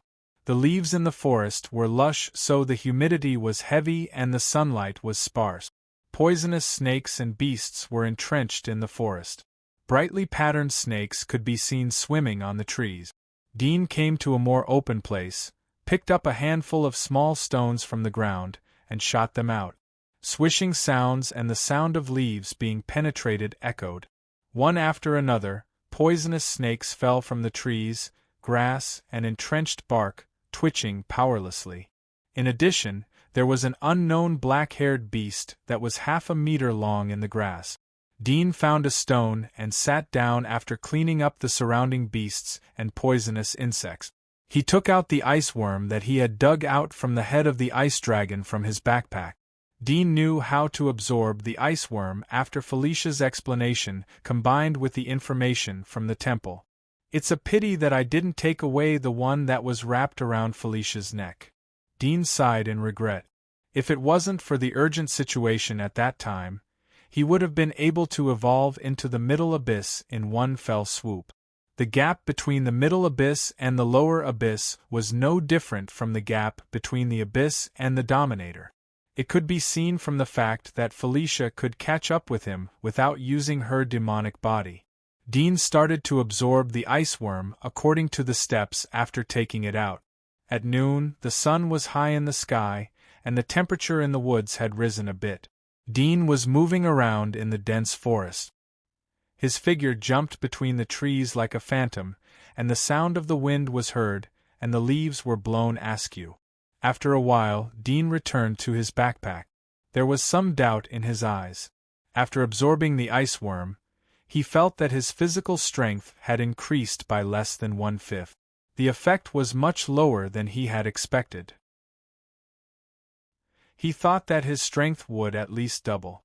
If he had 2 ice worms, then it would be 4 times stronger. It was in line with the gap between the lower abyss and the middle abyss in his heart. But now it was less than 1/5. Did he have to absorb 2 ice worms to have a qualitative change? Dean couldn't think of an answer. He stayed in the forest until the night and tried again. The result was the same.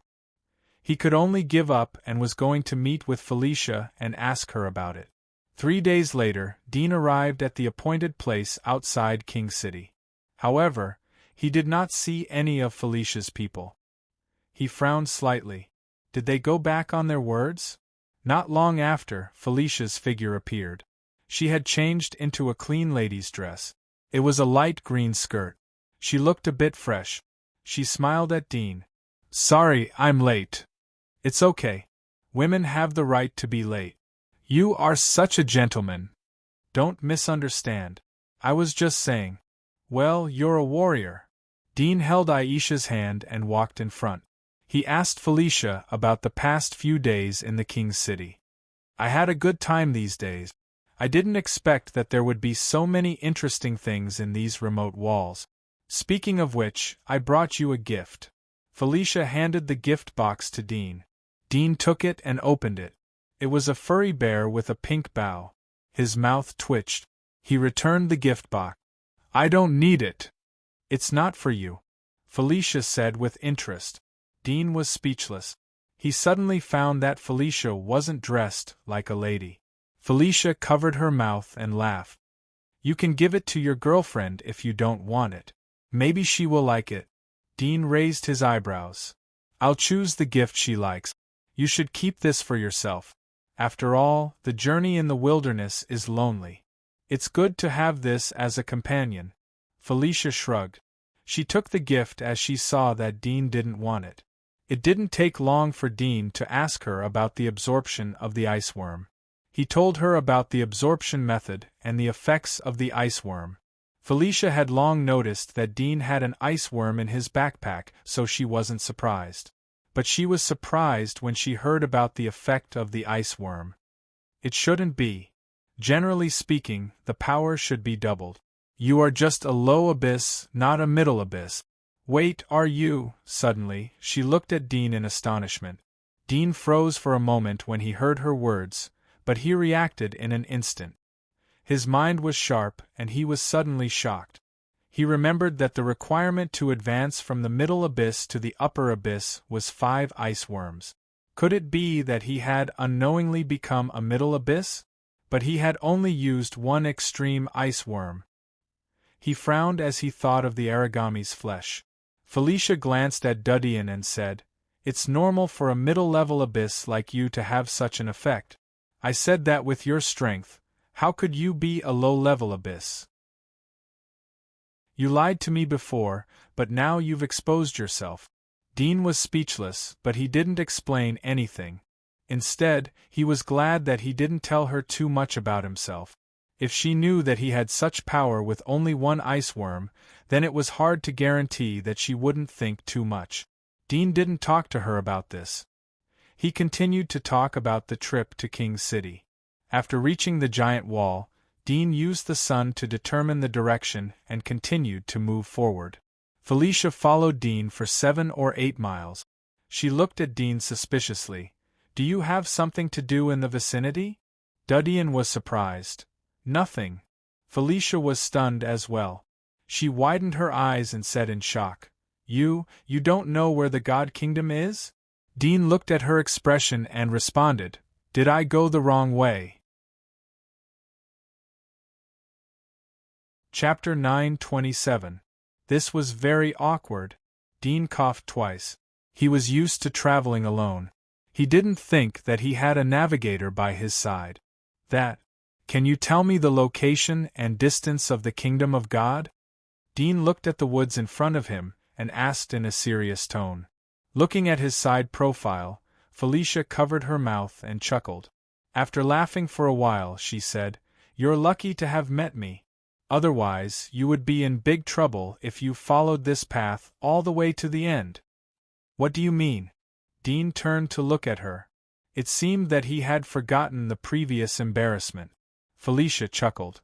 This is the opposite of the kingdom of God. You are getting further and further away from the kingdom of God.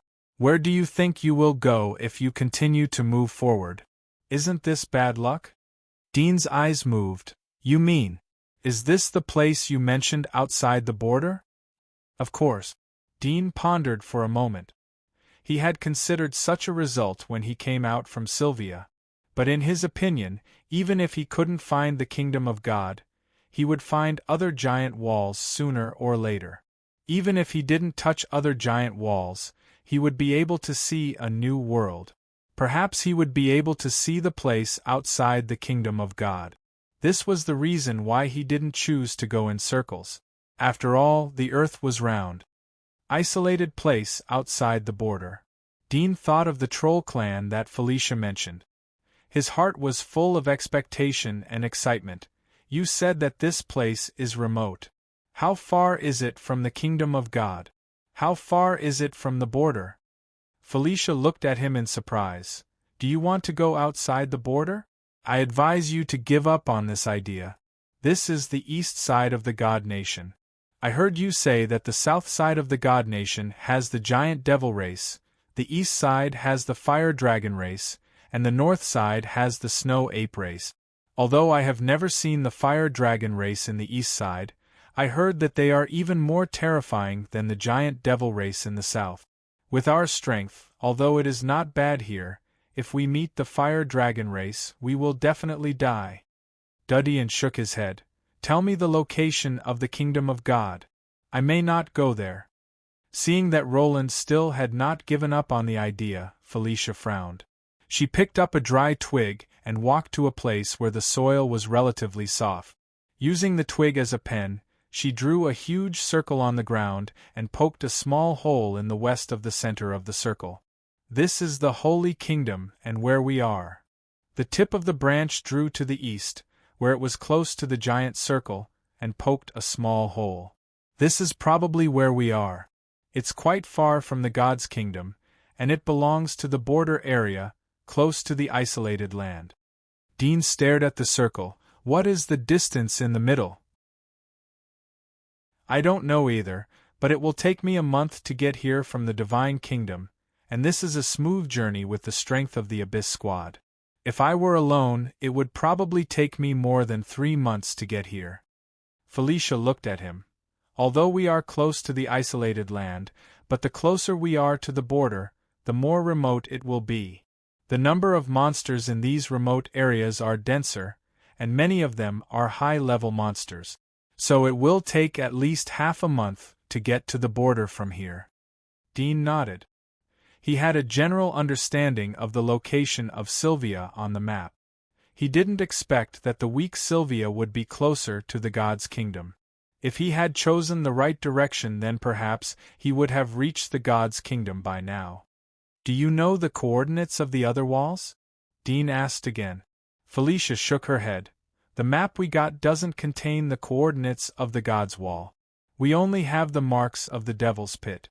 After all, our strength is enough to destroy the God's wall if we go to it. Some people go out to perform tasks and loot the God's wall. Anyway, no one can trace them after they leave without leaving any traces. However, the God's kingdom has a strict ban in this area. If someone from the Abyss is found to have infiltrated the God's wall, they will receive the most severe punishment. Not all the Abyss can guarantee that they won't leave any traces. After all, once the news is leaked, the Abyss will send people to investigate. No one knows what kind of perception ability the Abyss has. It is said that some of the Abyss's perception ability can detect you even if you are not close to the God's wall. Dudian was startled as he didn't think that there would be such a rule. But it was reasonable. Otherwise the kingdom of God wouldn't know what happened to the wall in the current communication environment. It would take a decade and a half for the kingdom of God to find out. Are you not interested in the God's kingdom? Dean looked at her. Not interested. She stared at Dean. It's not a joke. Countless warriors of the God's kingdom are sacrificed outside the God's kingdom every year. It's common for the Abyss to fall. Even the abyss's lord will fall outside the god's kingdom. If I have a choice, I don't want to get close to the god's kingdom in my life. Let alone step outside the god's kingdom. There is nothing to see there. I'm not that curious.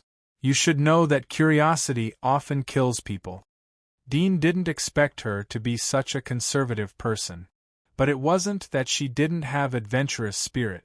Perhaps she had lived in the god's kingdom since childhood. That's why she didn't want to get close to the god's kingdom. But for him, he had a strong curiosity about the god's kingdom. He was like a child living inside the god's kingdom. He was eager to see the scenery outside the god's kingdom. He wanted to see what the earth of the past had become now. Can you tell me about the East? Dean asked. Felicia didn't expect Dean to be so persistent. She sighed. As your friend, I sincerely hope that you can dispel this terrible idea.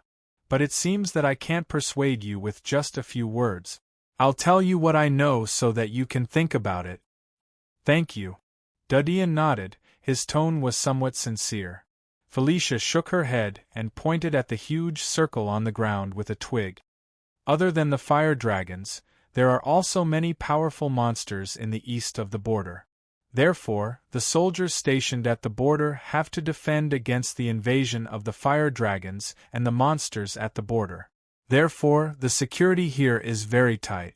Without the permission of the 7 kings of the kingdom of God, no one can cross the border. Unless you and I have the power of the 7 kings or the Lord of the Abyss, it's possible to cross the border. But once we cross the border, it won't be easy to come back. Dudian was startled. His brows wrinkled.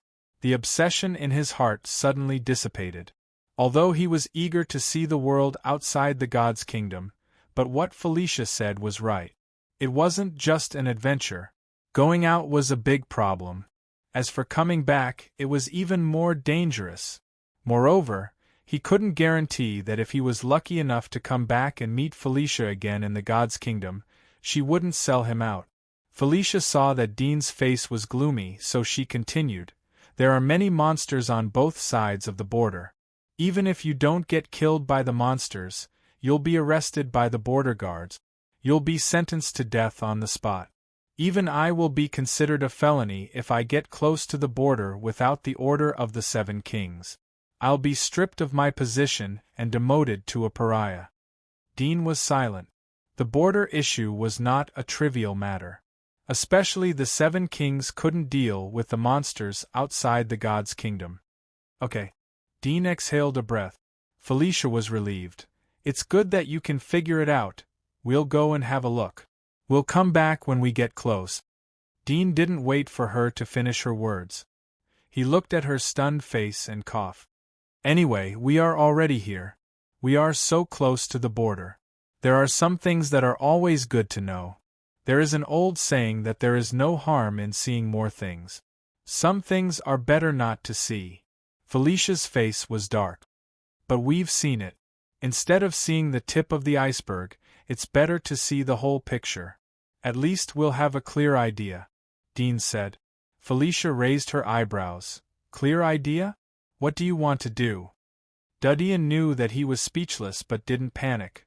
What can I do? Didn't you say that you were going to introduce me to the Bloodthorn Legion? I guess with my ability, even if I don't join the Bloodthorn Legion sooner or later, I will be noticed by the higher-ups. Maybe one day they will send me to the border. It's better to understand now so that I don't have to worry about the future. You're thinking too much. The higher-ups will give you a detailed introduction. Felicia immediately said. Dean saw that he couldn't persuade her. Anyway, I'm going to have a look. Do you want to go? You're a rogue, Felicia said bitterly. Dean shrugged. Well, I'll go with you. Felicia sighed. She knew that she had no other choice. Although she got along well with Dean, and they seemed to have become friends, but she knew that Dean wouldn't let her go so easily. The reason why Dean was determined to go was to test her attitude. She knew that Dean's big secret was that he could control the Corpse King. although she didn't show anything unusual about this matter because she was afraid of attracting Dean's attention, but she knew that even if she was blind, Dean would still be suspicious of her or even kill her. Then go. Dean had an expression that said, "This is what you agreed to." He turned around and walked away. Felicia smiled slightly. She suddenly doubted whether she was mistaken. Perhaps if she said that she could separate now, could she really get away? She shook her head, threw away the branch, and followed behind Dean. As the two of them got farther and farther away from the wall, the number of monsters they encountered along the way gradually increased. From time to time, monsters above level 200 would jump out from the ground or the darkness of the bushes to attack them. If it was in the past when he just left Sylvia, Dean would inevitably be in a hurry to deal with them. He would even have to turn around to escape. But now he could kill them without any effort. The longer he walked, the more he realized the meaning of the name Abyss Walker. It was too vivid. Now he could completely keep moving in a straight line. Even if he encountered abyss-level monsters along the way, he didn't need to be afraid. It seemed that the dangerous abyss was just a suburban wilderness under his feet, and he was a veteran hunter who had experienced hundreds of battles. Time passed quickly. Puff. Blood bloomed. A monster snake that was nearly 100 meters long fell to the ground softly. Its back was covered with fine scales like a snake or an alligator. Its tail was forked. At this moment, one of the snake's heads was smashed, and it lost its life. Felicia's figure lightly jumped over and cut open the strange snake's stomach. After a while, she took out a small worm and collected it into the special soul worm jar that Dean gave her. The parasitic soul worm would die in a short time after leaving the host, but it could survive in this special soul worm jar for 1 or 2 months. 3-star legendary monster, rock soul worm. Felicia handed the special soul worm jar to Dean and smiled. I didn't expect our luck to be so good. We met 2 legendary monsters in just 2 days. Dean took the jar and threw it into his backpack. Now the legendary parasitic soul worm was no longer attractive to him. From Felicia and the temple's information, he knew that the way to become stronger in the abyss mainly depended on the ice worm and the help of other drugs. For example, some drugs could stimulate the body, increase strength in a short time, or harden the skin, but these drugs had certain side effects. There were also some drugs that could permanently increase the strength of the human body, but it was good enough to increase the strength by 10%. These drugs were very expensive, and they were priceless treasures in the kingdom of God. For an abyss like Dean, the parasitic soul worm had lost its value. After injecting it, it had no effect. It could only be used to train subordinates, give it to relatives, sell it as currency, and so on. Moreover, this parasitic soul worm was only a 3-star legendary monster. According to Felicia, legendary monsters were divided into 5 values, from 1 star to 5 stars. 5 stars was the rarest. For example, the Dream Breeder that Dean knew was a 5-star legendary monster, the Supplicant was a 4-star legendary monster, and the Splitter was only a 3-star legendary monster. However, according to Felicia, the Splitter was a relatively precious existence among the 3-star legendary monsters. It was ranked at the top, far from the rock soul worm, which was an ordinary 3-star legendary monster. You're tuning in to the Phoenix Knights YouTube channel. Don't forget to subscribe and join us on this journey to catch the most captivating stories.